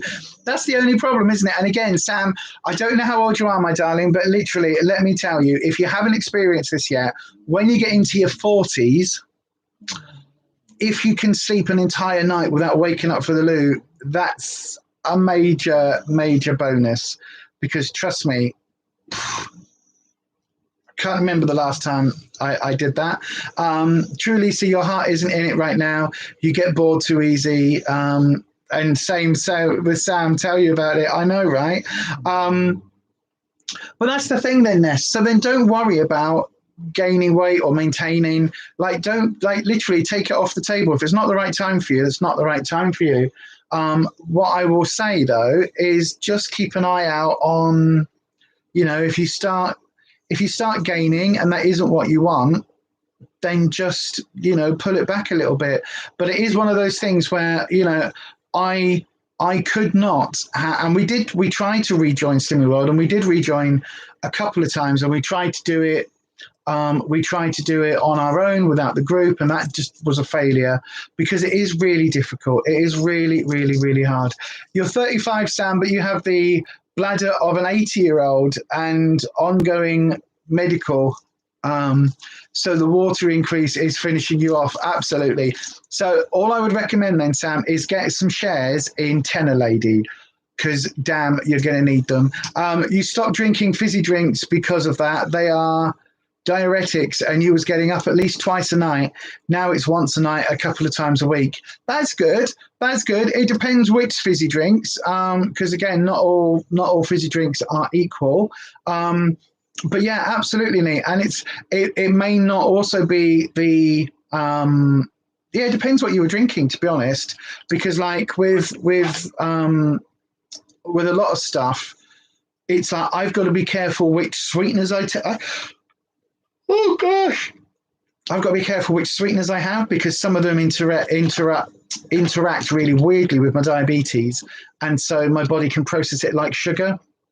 So that can be really odd, and that was having an impact before. So the Aldi sweetener with the yellow tub, the yellow lid I can have, but the one with the green I can't. And I don't think it might be stevia. I'm not sure if it is, but yeah. So there's all sorts of things that you learn. It's driving you insane. You have to go to the toilet during the night at least once. Do you know what? I had a dream last night about needing a wee. When I fell asleep on the sofa, I literally woke up and was like, oh my God. And I can't even remember what it was. It was just, at some point in my dream, everybody around me was pissing. And like literally just, if they had penises, they were whopping them out. If they weren't, they were squatting. And it was just everybody around me was peeing. And then everybody was getting like covered in splashback and everything. It was absolutely foul. Like really, really, really bleh, like really horrible. But I remember waking up and I was like, oh, I need a wee. Because obviously in the dream, what are you doing then? Go over there then. Go and lie down over there. Look, over there. Look, go in that space. That space there, look. Go on then. Go over there. Go and lie down over there. Go and lie on your mum. No, Elby, go on, move, because you're just as hot as she is. No, stay there, Ruby. That doesn't mean there's a space you can come and... No hot water bottles. But yeah, it was absolutely... You used to drink Diet Coke. But Sam, I'm telling you, it was awful. Absolutely awful, because in the dream, there were no toilets anywhere. So everybody was just... It was a bit like... What's that musical? Is it Urine Town or something? Something like that, where you have to pay to pee. And it was something like, it was just this awful thing. I just remember now, like there being pee splashback from everywhere, and everybody just it was almost like all of us, and it wasn't like a little wee, everybody was fire hydrant gushing wee. It was disgusting. So, and then I woke up and was like, oh, I need a wee. Oh, our Ruby's doing well. Aren't you, Rubes? You're doing well with your diet plan. You are. Are you coming up? Right, come up then, but my leg is up, so you can't sleep on me. No, thank you. Yes, you can sit there like a good girl, but like you're really hot today. You're like a hot water bottle. Mummy can't have the big fan on because we've got everybody on the YouTubes, and they won't be able to hear us, will they? No, they won't. Now you're wetting yourself laughing. Don't wet yourself laughing. That'll be, you'll end up having that as a dream, a recurring. But honestly, it's one of those things. I regularly will be in the middle of a dream, so I'll be deep in a dream. And it'll be this, I have the same sort of dreamscape. Does everybody else have this? Like, I have the same dreamscape. So it's like my universe in my subconscious when I'm sleeping is pretty much always the same. It's like the map is always the same. It might randomly go from, being my secondary school to suddenly being somewhere I worked, 10 years ago. You open what should be a classroom and suddenly you're in the office. So that always happens. And sometimes that will change around. But generally speaking, it's the same sort of setting in my dreams. But then there'll just be random things. And quite often they'll be like, oh, and I'll be deep in a dream, and say I'm dreaming about, if I've just watched, say I'm dreaming about a tattoo program, right? So in my dream, I'm on a tattoo program and I'm like getting tattooed and I'm like, oh, that's really nice. And then all of a sudden in the dream, it will be, oh, I need a wee. And then it'll be, no, you can't wee because you're having your tattoo and this is being filmed. And I'm like, no, but you don't understand. I need a wee really badly. And in the dream, I then will either pee myself or you know, start hunting. I'll go, oh, okay, well, it's just down there to the right. And then I'll go down there, and then the corridor isn't right, and there's no producers around. And then I'm lost in a TV studio where I'm desperately trying to wee, but I can't wee. And then that becomes the narrative of the dream until it gets so bad that I wake up and go, oh, I need a wee. And then I have to go. So yeah, it's an absolute nightmare. What was your nightmare, Ness? What was your nightmare? Because, like, as I say, I did wake up at, as I say, about 10 to 7 this morning after going to sleep, falling asleep on here at 4. I did wake up kind of in that really weird thing where everybody was peeing. Everybody in the dreamscape was suddenly peeing, and it was like almost fire hydrants of piss. It was really, really weird. And I woke up kind of not only needing the loo, but feeling really disturbed. So like I literally went to the loo and then went into bed.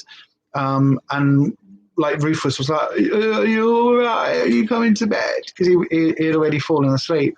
And I was like, yeah, I had a bad dream about wee. I'm sleeping now. Love you. Bye. Because it was just, it was bad. It was bad. Does anyone else have those dreams though? Like, Neat, you say you wake up sometimes and go for a wee, and I know you said that the same, Ness. Like, in your dream though, are you suddenly like needing a wee in your dream? You were running away from gunmen. They were hunting us, and we were hiding and trying to get away. Wow. So then, oh, hang on. Here we go. Let me get my. So then, little Miss Budget, psychologically speaking, your dream would indicate that there are some issues that you are aware of, and those issues are coming after you, and you are unable to escape them. And perhaps in your dream, the fact that you were running and hiding means that but you were aware of the issue, is an indicator of your psychological issues or your psychological well-being in your waking moment of issues that you haven't yet addressed.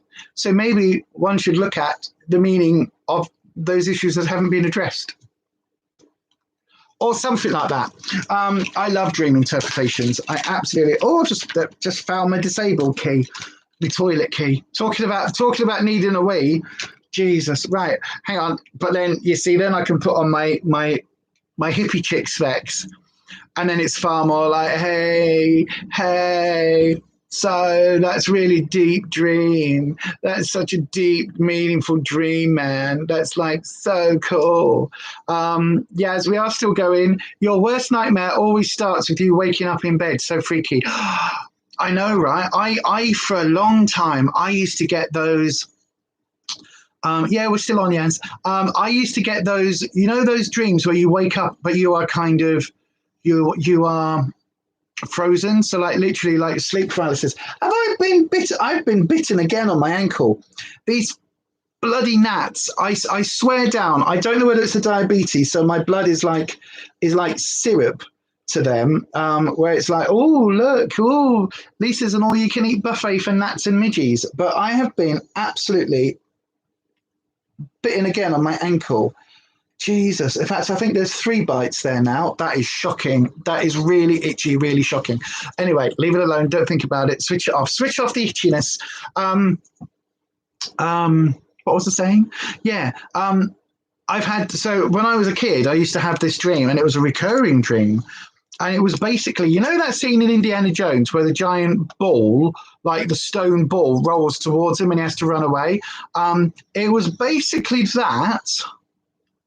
But I would, at some point, I had a captain's bed, you know, like a cabin bed, a raised bed where you've got the desk and stuff underneath. And I would have that where I would literally wake up, and then I would see this thing rolling towards me, and it would always start with like an orange or a tangerine, and then the tangerine would grow, and then the tangerine orangey thing would then roll towards me, and I would normally wake up, but I was having night terrors, so I would be wide awake and screaming, but still seeing this giant ball rolling towards me, breaking down the wall of the house, and then literally rolling towards the bed, starting to break the bed. And I would normally jump out of bed at that point and run into my parents, whether Dad was home from the Navy or not. And I would run in and basically go, help. but terrified and still being able to like totally see it. Awful. Never forget that. But luckily, I haven't had that recently. Touch wood. No more subconscious. Thank you.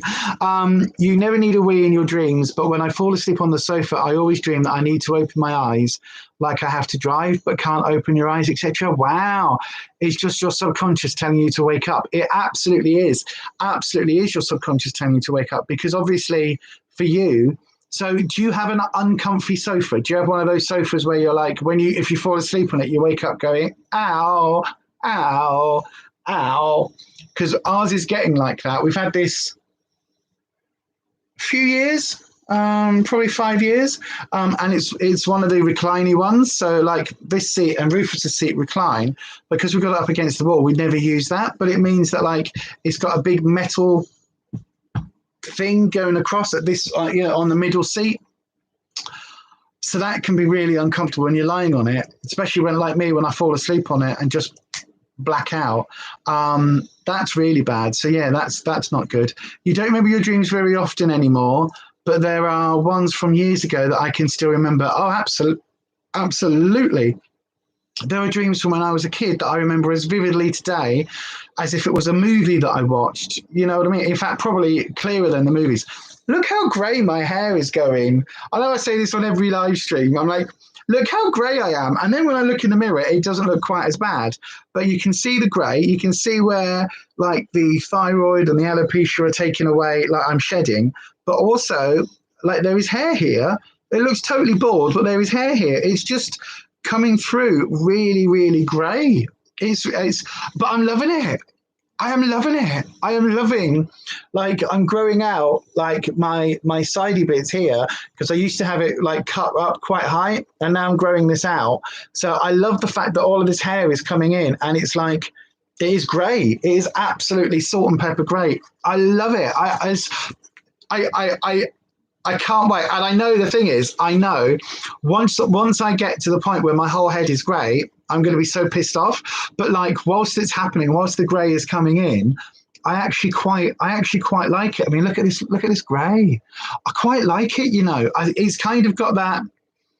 It's like I'm because I don't think I look old enough to have grey hair. Like I don't, in my head, grey means like you're in your 60s or 70s. And I know it isn't the case, but I don't think I look that old. But the fact that I've got this grey coming through, I really like. Your sofa's really comfortable, says Nita, but you hate falling asleep on the sofa. Ah, right, okay. Kelly, you remember one when I was traveling around an underground maze, riding on a flying carpet that had a lion's head, and the only way to stop the carpet was to light a candle and place in front of it.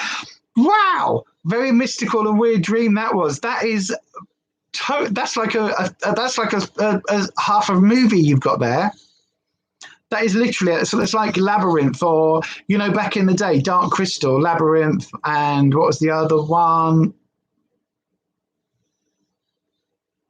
Never-ending Story. Jesus, as if I can forget Falcor. But it feels like that. It feels like, where did the flying carpet that was made out of a lion come from? Like, how did you get it? What's the backstory? You're in an underground maze. What were you like? Where were you trying to get to? What did you get if you won the maze or you beat the maze? Like, how would you escape? What, like, there's so many questions. I could see that as a movie. I could really see that as like the middle part of a film. But yeah, I love it. I love it. I love it. I love hearing people's weird and wonderful dreams. There's all sorts of dreams and things that I've had under the influence of various things, which we won't go into here.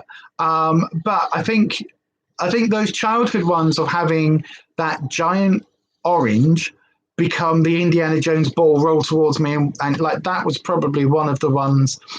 But I had a recurring dream, right? And my recurring dreams, I actually turned into an essay for my English GCSE, and I got like the highest whatever score or grade or whatever. And basically I had this dream where they were like, and I had it every year. As we were going into the next year at school, I had it every year. And basically there were these little butterflies, and the whole school was kind of inundated and surrounded by these butterflies, like swarms of butterflies. And there was something about them that the teachers were like, close the windows, lock the doors, put things under, you know, roll up towels and things and put under the doorways and all of this. And it was basically, we were going into like a lockdown because of these butterflies or these moths. But they would, like, they started becoming violent butterflies. I know, right?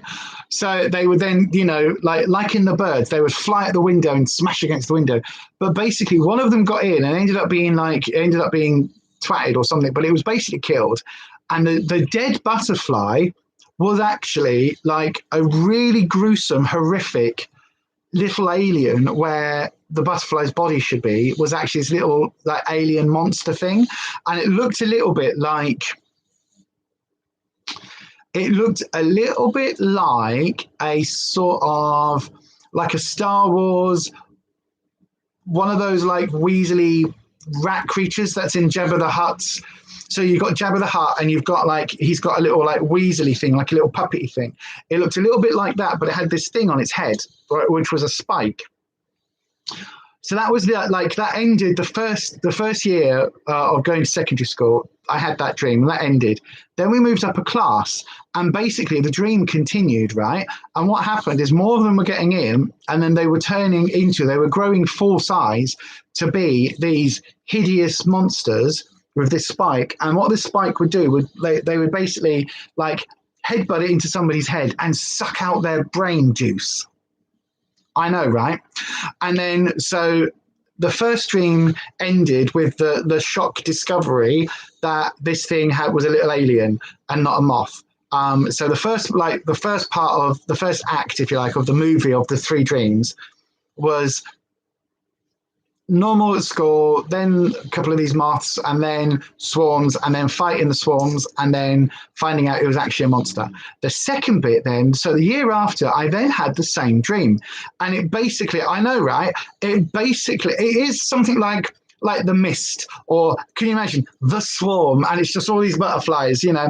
Love is like a butterfly, twists and kills and makes you die.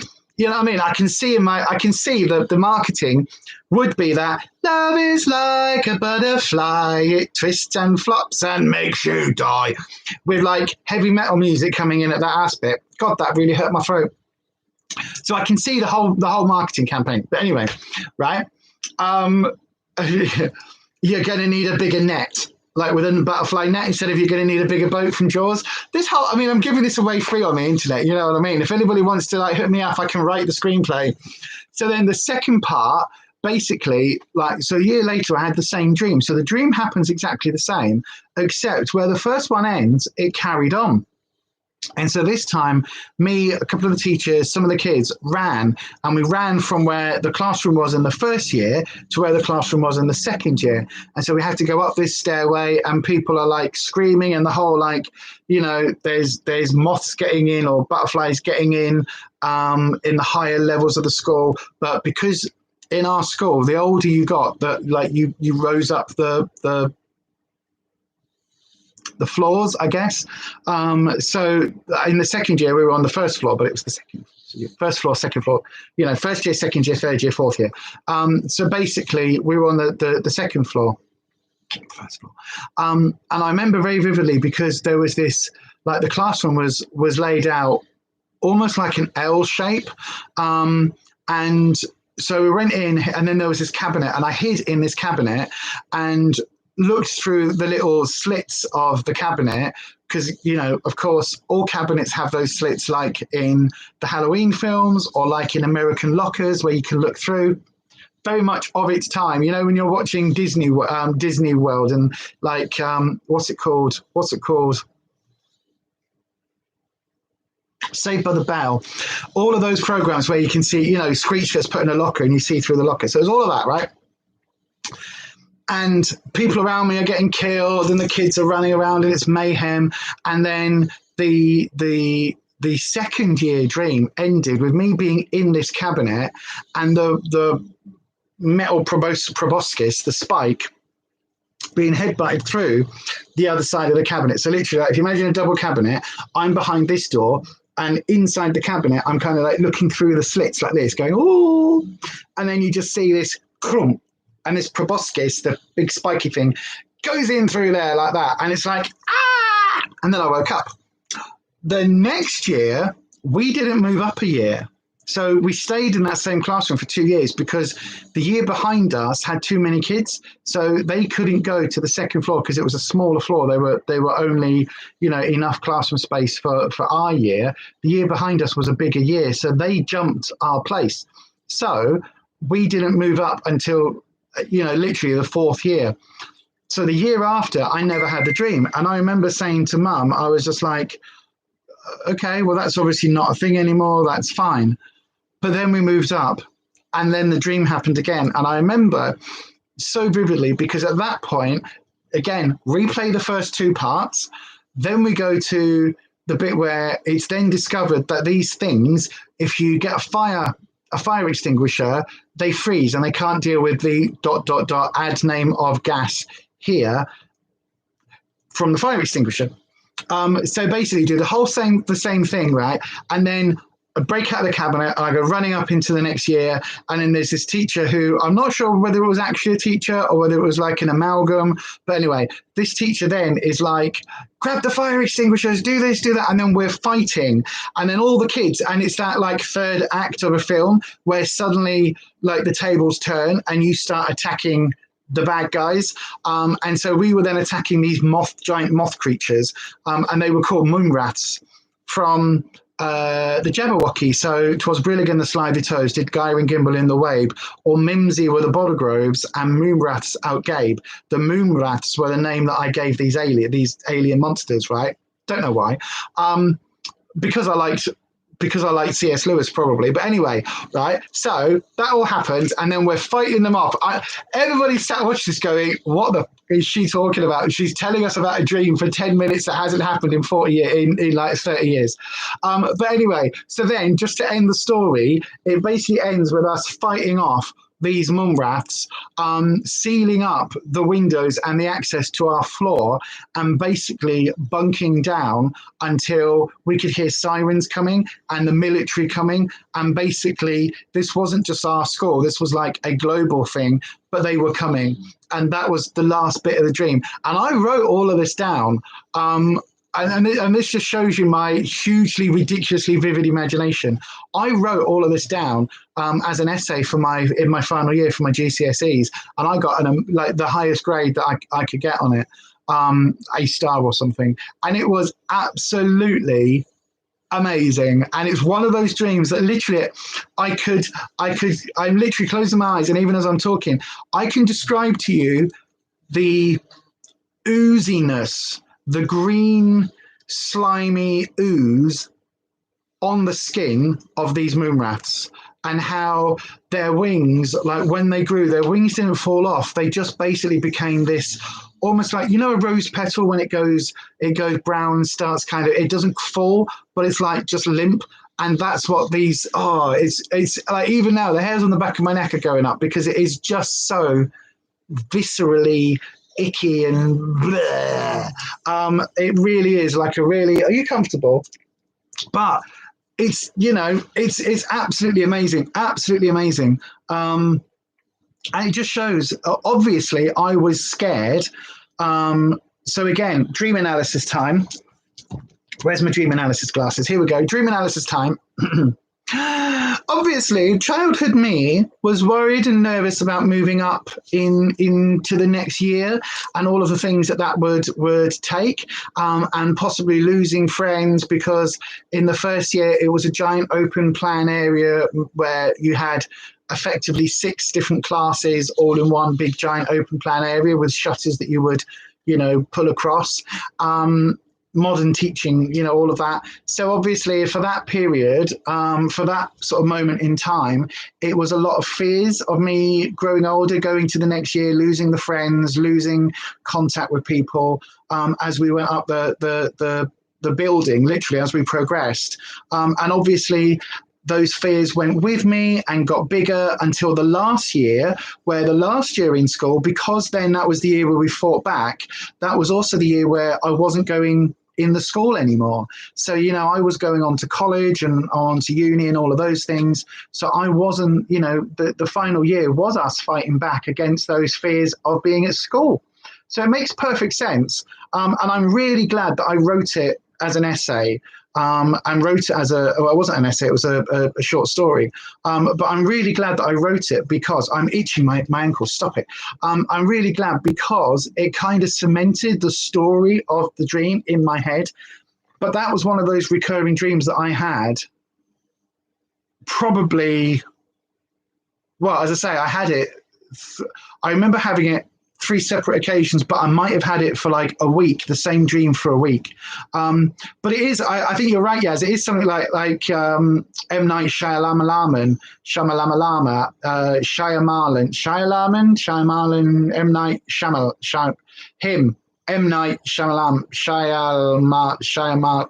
Why can't I say that? M. Night Shyamalan. M. Night Shyamalan. And you would think, like, I'm a massive horror fan. I love some of his films. Some of them are a bit weird. The Mel Gibson one where there's aliens and they're all scared of water in the end, it was like, oh really, please piss off. Yeah, you can't say it either, I know, right? But oh god, but does anybody else have nightmares or have really vivid dreams where you're like, this would make a movie? Like, this would be an epic film. It really would. And again, you know, if I ever, I mean, not that it's ever going to happen, but, you know, if I ever was a filmmaker, I would absolutely, I would love to do that. The Village was naff. Yeah. Was that the one that I'm thinking of where the aliens come and they're scared of water? What's the one where it's like, what's the one where they're on like it's like they're Amish or something. And then it turns out that actually they're just in this walled community and it's like 2015 or 2005 or something. Like that was a weird one. I loved Sixth Sense. I liked Unbreakable. I haven't seen the other 2 in the Unbreakable series, I don't think. Just because I'm a bit like, ooh, not so sure. Was The Village the one with Mel Gibson? Where they wear tinfoil hats? Because there's 2. There's the Amish one, isn't there? Is that the same one I'm thinking of with the aliens? Because it's no. What's the one where they're like they're making up the idea that there are like, you can't go out of the village because there are monsters, and actually it's just the villagers, and it's that one. So there's that one, and then there's the other one. It might not be Mel Gibson then. What's the other one where they've got all these aliens and they're greys and they all come down, and then like it's like there's a basement scene where there's some water in a basement and the alien won't go in the water because it's like the water burns them or something. What's that one? Am I getting confused? Am I getting like multiple films mixed up? Probably. This is it, you see. I can remember a bloody dream from when I was 14, 15, 16. But Signs, that was the one. That was the alien one. Yeah, Village was the one back in time, but wasn't. Signs was the aliens, but they were scared of rain on a planet that's made up mostly of water, but they can't come here because of the water. Makes no sense. War of the Worlds type thing makes no sense. Didn't make any sense in H.G. Wells' writing. Doesn't make any sense in M. Night Shyamalan, Shia LaBeouf in that writing. But yes, The Happening. Oh my God, that was the Marky Mark one, wasn't it? Yeah, the trees. It's the trees. Well, what's happening? The happening's happening. Or what is it? We don't know, but it's happening. We'll run away from the wind because the wind is making the grass turn, which is making what was that? What was that? What was that? It was just like, it was a little bit like, now I am not quite old enough to remember this, but there was a TV show called Tales of the Unexpected. And I vaguely remember the theme being a thing when I was like a wee baby, but that was the sort of thing where they would make episodes like that, or Twilight Zone, or you know, it would be an X-Files episode. I don't think they make very good feature films. You know what I mean? I really don't. It's like, oh, it's the tree, and that film is so bad because they're all just like, look after my daughter. Okay, person I've never met, I'll look after your daughter. Oh dear, your daughter's dead. What a shame. It was the trees. Weird. But yes, anyway, I think we're going to wrap to a close now because I'm just rambling about random films. You know me, tangential. We are very tangential. It's on Disney Plus, so you rewatched it the other day. It's rubbish, but so good at the same time. What, The Happening? It's like, don't get me wrong. I don't think Marky Mark is a bad actor. I just don't think he's a good actor. I think he's just really weird.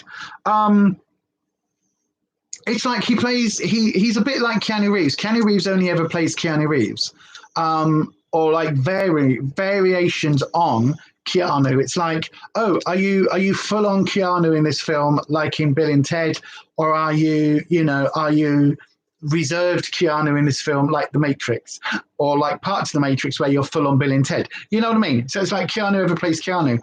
But Mark Wahlberg is kind of the same. He's got like one acting style. What was the film he did where they shrunk down? And you thought it was going to be this comedy, and all of the trailer was like, ha ha ha. This is going to be a nice, jolly film about people that get shrunk down into miniatures, and then they live because there's like, you only need five tiny crumbs of food to last all day. So everything goes further. I can't remember what that film was called. Oh my God, it was so bad. And that was like an M. Night Shyamalan, an M. Night film, because it was like, oh, and then you watch the film and it's not at all what you think it's going to be. And again, the twist was really bad and just really badly done. And his acting was just really horrendous. It was just, he's not an actor that I like, to be fair. And certainly in that film, it's like there was no, like, was it his wife? And there's this whole like, oh, but you've got to get, it just, none of it felt genuine. But yeah, anyway, bitch and moan about movies over. So question then, because we've got Disney Plus and Amazon Prime and Netflix. So what movies would you recommend that are new to these streaming platforms, not including the entire Marvel back catalogue, because we will eventually go through all of that again. But what would people recommend? Because I'm always up for watching new films or stuff, and it's always finding them. And the thing with all of these platforms now is like, because there's so much available, there's nothing available. Because there's so much choice, it means that you don't, it used to be that if you're watching something, like you got the TV guide out and you'd go, oh, there's a film on Thursday. I never saw that at the cinema. I might watch that, whatever that film would be, whether it's Independence Day or Gone with the Wind or, whatever it is. And you'll be like, oh, I haven't seen that. That's coming on telly. I'll give that a watch. Have I seen The Joker?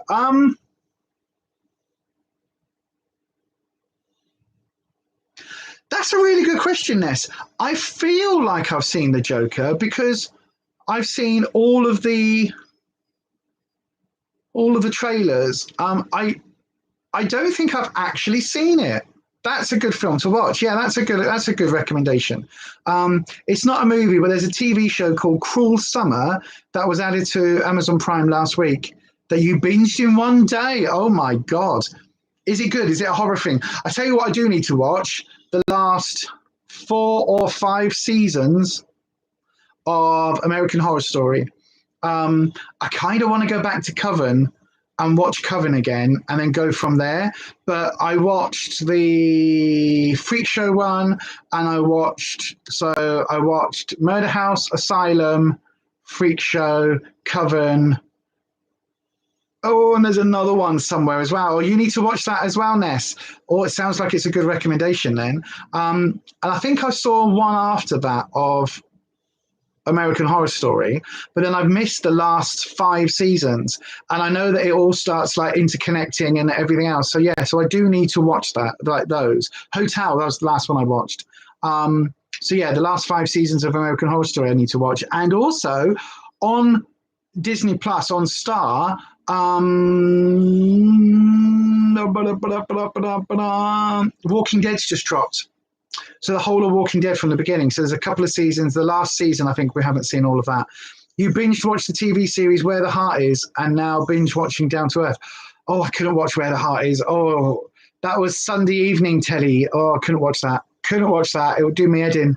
It would do me head in. I am looking forward to the Queen. No, the Royals. No, the Crown.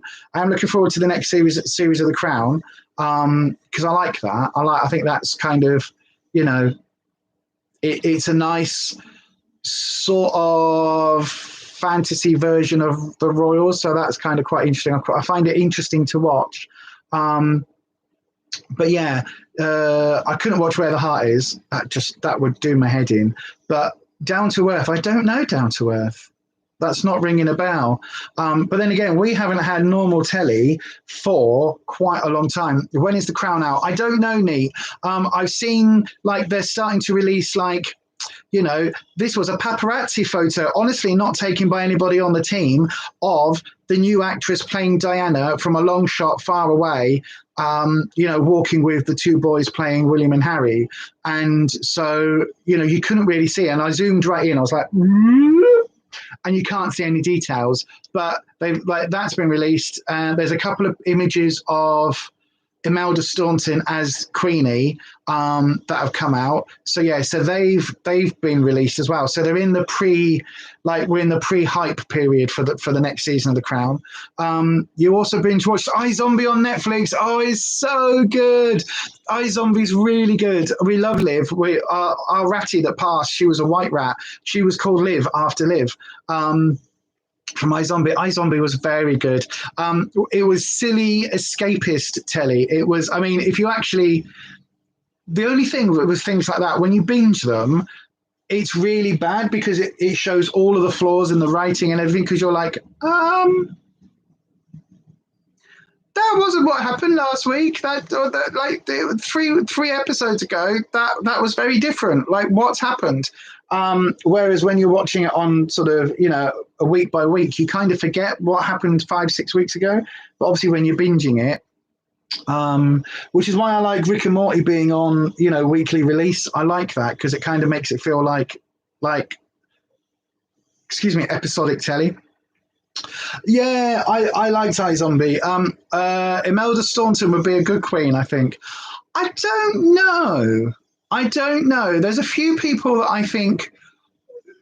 I don't know. I'm not sure about Imelda Staunton, about her ability to, you know, for us not to see her in the role. I kind of think I would have liked. My brain is going to say Miriam Margolyes, but that's not who I'm thinking of. Who was it that used to do the BT advert where she was like, "Oh, you got an ology and you say you're a failure"? Maureen Lipman. She'd make a good Queen. She would have made a really good Queen. I'm not so sure. See, I'm not so sure about Imelda Staunton. Because in the publicity photo where she's in the hair and the makeup and she stood there, she looks like Imelda Staunton. She looks like Imelda Staunton in a theatre production of the Royals, of The Crown. That's what she looks like. To me, I don't not see the actress. It was a bit like when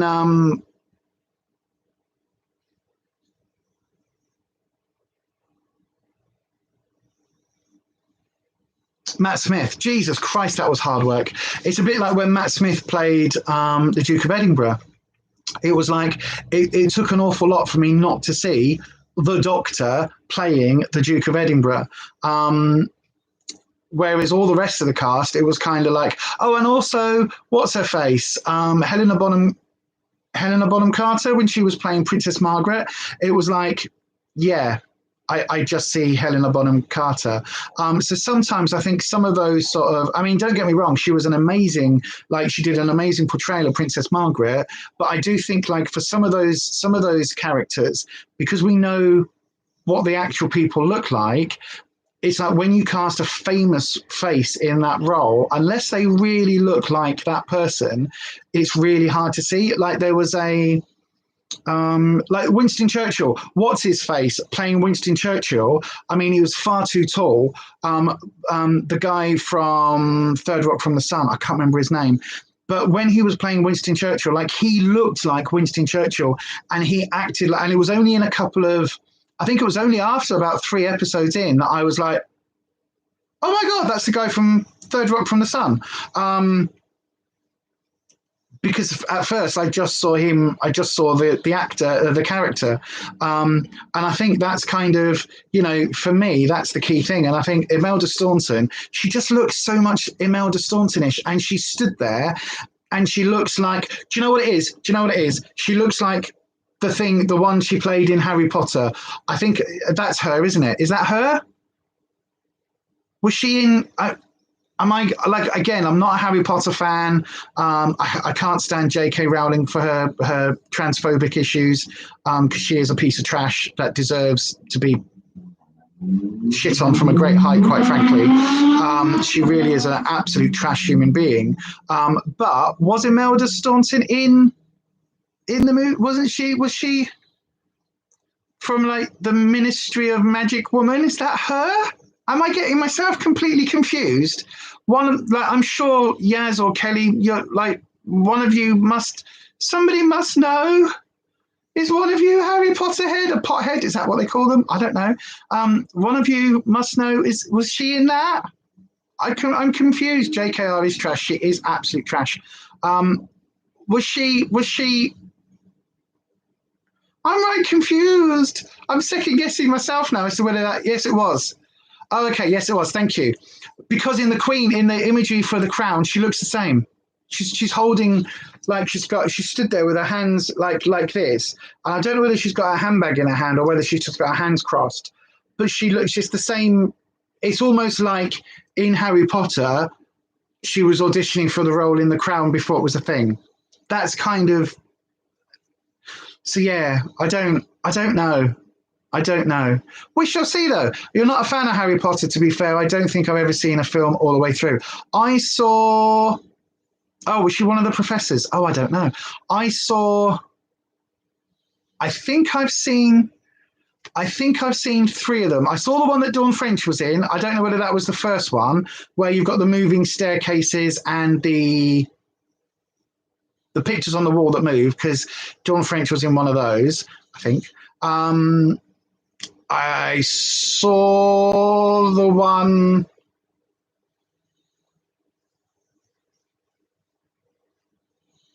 I saw the one where they do some spells, and that one where they fly on the broomstick one, and the Quidditch one. Like, I don't know. This is all probably the first film. Probably I've only seen one of the films. No, I think I have seen maybe 2 of them all the way through and maybe like half of one of them. I don't know.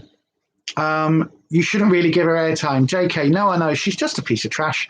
But again, I know a lot of people, especially in the witchy community, a lot of people really do like the Harry Potter universe, and they can separate the fact that, you know, it is a whole universe from the person who created it, which again is a bit like being able to separate Jeffree Star makeup from Jeffree Star the person.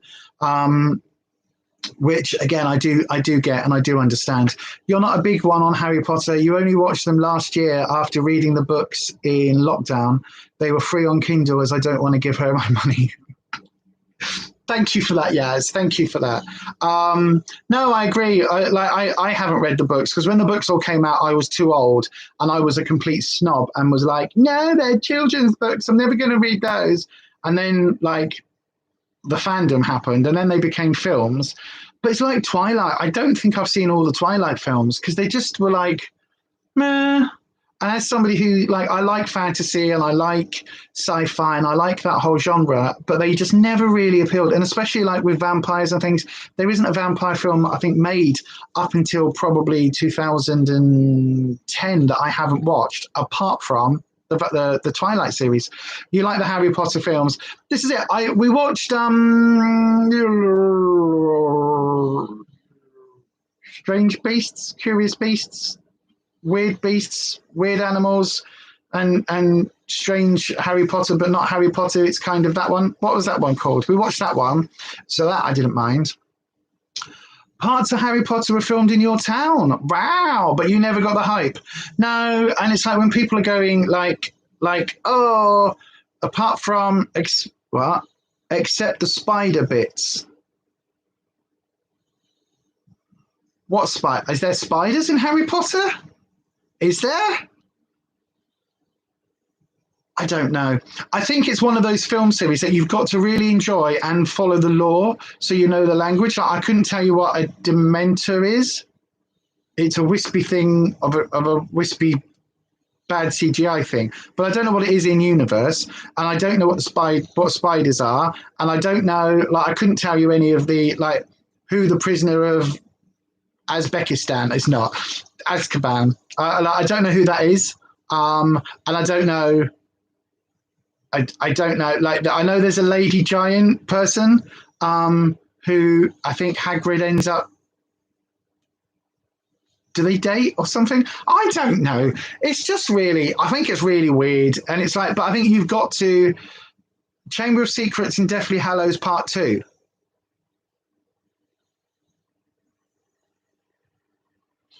Is that the thing where there are spiders in?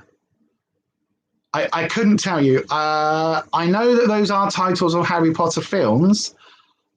I couldn't tell you anything about them. You watched them as a child and watched maybe the first 5 movies, but she's wow. How many movies are there? Is there like 7 movies or something? Because I thought there were 5 movies.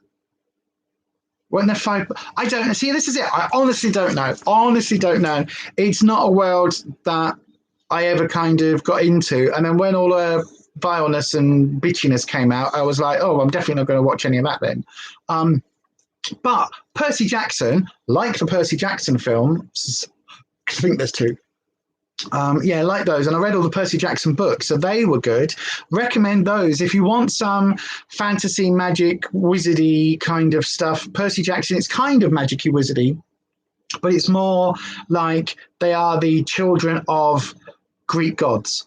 And demigods and things like that. So that's really interesting. Like, I liked all of those. Have I still got them? I might still have them. I might have to reread them. Also, though, I want to reread the Suki Stackhouse books that did True Blood. I want to reread those because they're on my bookshelf as well. So yes, and also all the Pratchett books. I need to reread all the Terry Pratchett books. Just because I do that every few years. I'll sit back and go through it. And I've got probably 25 of them. And I will sit back and just read them in a year. All apart from the last one, which I will never read, because once I've read it, there are no more Terry Pratchett books. And so whilst his last book sits on my bookshelf unread, there is always more for me to... There's always another book. You know what I mean? Because I would hate to live in a world where there is, you've never read any of the Terry Pratchett books. Oh my God, Terry Pratchett is amazing. Like a complete world building. Are there certain ones you'd recommend? Yes. Right. So Lisa's 5-hour live stream. No, there are. It depends on what you like. So Terry Pratchett books tend to look at different aspects of his universe. Okay, so obviously there is the Discworld, which is where everything is set. So that is a flat world carried on the back of 4 elephants who are standing on the back of a giant turtle, Greater Chewing, right? Who flies through space. So that is the Discworld. And basically, it's a way of telling stories set in a medieval fantasy setting that are modern day stories. So it's really interesting. And from a world building perspective, different stories cover different parts of the world. So the first few books are really setting up like this medieval type setting. So I would recommend there's basically the Witches trilogy. So you've got Weird Sisters, Witches Abroad, and Weird is spelled W-Y-R-D. Weird Sisters, Witches Abroad, and oh my God,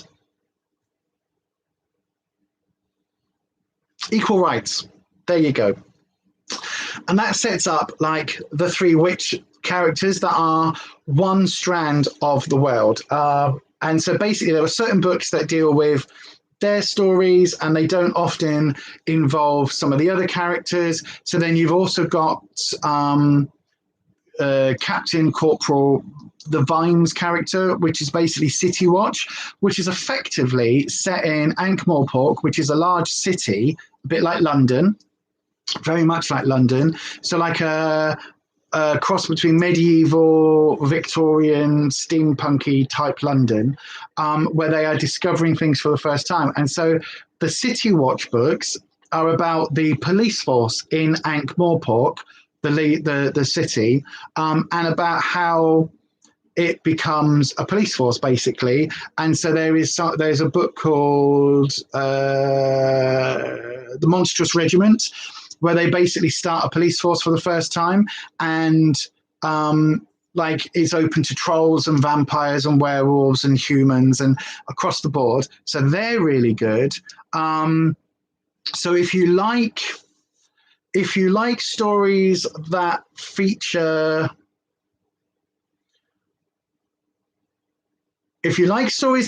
kind of, you know, so the three witches are basically the three witches from Hamlet, from Macbeth. Yeah. But basically you've got Nanny Og, Granny Weatherwax, and Magrat, who was originally called Margaret, but you know there was a spelling mistake, so she's Magrat. And it follows their story and what the witches are and what magic is, and that's a really good introduction into it, because in Witches Abroad they leave their like village and they go to whole other areas, and so that's a really good way of kind of learning about some of the characters and some of the background. But then you've got other books then go into, like, there's books about the wizards, so which is Unseen University, and you've got this whole other set of books that don't really have an awful lot to do with Ankh-Morpork, unless one of the wizards visits the city centre and then goes, like the London, and then goes back to the villages and back to the university. Although I think it's in Ankh-Morpork, but anyway, yeah. So the university is its own bubble, and in the university you've got various characters, including Rincewind. So The Colour of Magic is one of the beginning books, which introduces us to a wizard and his luggage, which is a giant like chest, like pirate chest on legs that walks around and follows him around. And eats things, and things like fall into it, and then you might never find it again, or it might just be there when you open the lid. Oh, there's a thing you need. Amazing. So Colour of Magic is very good. Rincewind is very, and so you've got the university series, and then there's whole books that would be like, say he's written 30 books, like 1, 6, 12, 15, will deal with the wizards. So you can literally kind of stay in the universe, but pick different ones. So in the university, this is what I like about Pratchett, right? So in the university, there is a librarian who is an orangutan because a magic spell went wrong and turned him into an orangutan.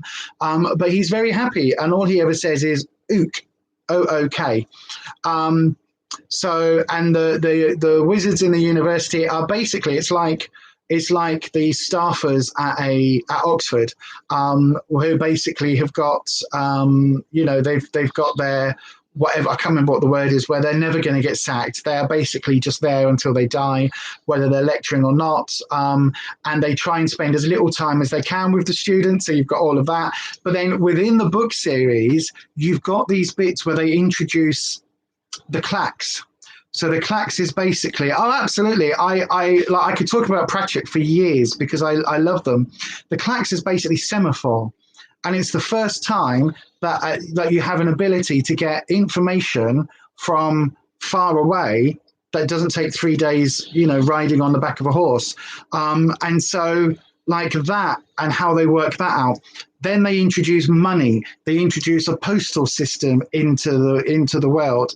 They introduce cinema. Moving Pictures is a book where they have imps, and so they have a camera, but it's basically an imp who draws a picture, and so they've got all of these amazing books that are about like modern technology being introduced in a steampunk kind of medieval fantasy way into this universe. It is absolutely amazing. And then you've got the witches stories, not just those 3 books, like they develop and they absolutely, your reading choice is a lot lighter than this. But this is over a whole series of books, Nate. This is literally over probably 40 books in the Pratchett series. And the thing is, you don't have to read all of them to dip in and out, because each book kind of, it's standalone, even if it's part of a series, if that makes sense. So, you know, there's always a little bit of like going back over, like previously in Terry Pratchett. You'd love a Making It Authentic book club. Absolutely. I think it's something that we could absolutely do, you know. I really do. It's like there's a lot on at the moment with the project, and a lot of stuff happening, but certainly I think, you know, we could definitely do that. We could definitely do an Authentic Army book club. Absolutely. I think that would be really cool. I think that would be a really cool thing, actually. The Making It Authentic book club. It'll be like Richard and Judy. Will eventually be that thing where you go into Waterstones and they've got a sticker on it and it says, this is part of the Making It Authentic book club series. But yeah, we could absolutely do that. So I would totally recommend as a jumping off point for the Pratchett books, Weird Sisters, Witches Abroad, and Equal Rights, I think, is the third. I would totally recommend those if you just want to have a feel for the universe. And also, like, there is a Sky One series, or they did Color of Magic. They did with David Jason. They've done a few ones. They're okay. They're not great, but they're okay. Like, yeah, they're okay. But we could certainly do a book club. We could also do what's the thing where you rewatch like a TV series together, like a watch party thing. I can't remember what it's called, but we could certainly do things like that. Anyway, it is super. Look at that. That took 10 minutes to explain Pratchett, but I love Terry Pratchett. Like, oh my God, Mort is an amazing. Mort would probably be a really good. Right, have a look for the book Mort. So Death is an actual character, as in the embodiment of the Grim Reaper. And yeah, Mort's a really good one. Actually, would I recommend Mort over?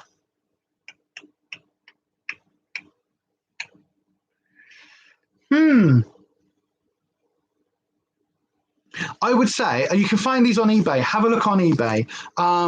Don't like if they're on Amazon, like in the used sort of secondhand one. Have a look, because you can always find the Pratchett books cheap.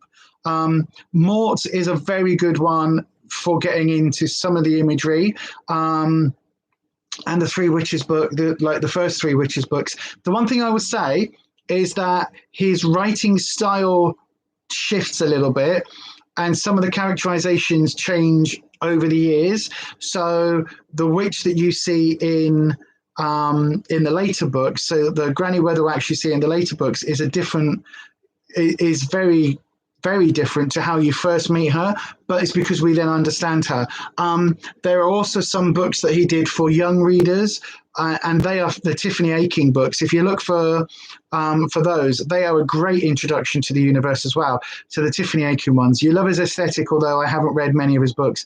Absolutely, absolutely. You always buy secondhand books, so we'll check on my charity shop trips too. Oh, the thing with charity shops is that if there are Pratchett books, they get picked up super fast, super fast. It's for the amount that he sold and the number of books he's got, it is ridiculous how few you see in charity shops. You know, like for a few years, like every charity shop had 20 Jeffrey Archer books. They probably still do. And then all of the Ruth Rendell books, you can always find those in charity shops. Pratchett is one of those ones that very rarely comes up. But yeah, anywho, totally recommend Pratchett. Wherever you jump in, I can totally recommend them. I would say if we were to do, we could always do a I'll message Kirsty. I know she's not on today because she's having a day out with the kiddies and her hubby. But I'll message Kirsty because I think, I don't know whether she's read them, but I think maybe starting with the Three Witches, the three, like the Witch trilogy books, the initial three, I think that might be a really interesting read. Yeah, we might have to look into that and see what's available. Because that's the other thing. Some of them are going to be out. Well, I don't think any of them are out of print, but they're not. Because you can't get them secondhand. Anyway, we'll have a natter about it. I've got to wrap up because it is 1:15 and I've got an appointment at 2, so I do need to get off of the YouTubes. But anyway, thank you so much for watching all of this drivel, everybody. Thank you for joining. Don't forget, if you are in the replay crew, God, if you've made it this far in the replay crew, put the dog and whatever medal type emoji into the chat, because that is ridiculous. Like, you deserve a medal if you've been with me for the last 2.25 hours. Thank you to everybody who's watched this live. Thank you to the wonderful Spanish squad. Thank you to Neat. Thank you to Yaz. Thank you to Kelly. Thank you to Ness. Thank you to Julie, who was on earlier. Thank you to Sam. Thank you to Blonde Pixie. Thank you to, who else did we have on earlier? I think that's everybody. If I'm missing anybody out, thank you so much for joining me on the actual live stream itself. And thank you for, Linda. Yeah, hi, Linda. Thank you very much. And for everybody who has been watching and not commenting, because we got quite a few in the chat. Thank you to everybody for spending some time with me. It's been a super epic one because you know what I'm like. You get me talking about stuff that I'm passionate about and I'll just rabbit on for ages. But thank you so much. So coming up this week over on the Witchy channel, I do have a Killstar, a small Killstar haul. I am trying Killstar for the very, very first time, and I will let you know all of my thoughts and feelings about that. The yesterday's weigh-in video that we filmed straight after going to SlimWorld yesterday, I'm going to get that edited. That'll be up on this channel later today, so that if you don't want to watch the entire 2-hour plus stream, there'll be a little sort of 10-minute, 8-minute, whatever it is, video talking about us in the car with Rufus next to me, talking about SlimWorld and our results yesterday. And then at some point we've got to film a Will It Suit, because the bloody meal is going to go off by the time we end up filming it. So yeah, that's all to come.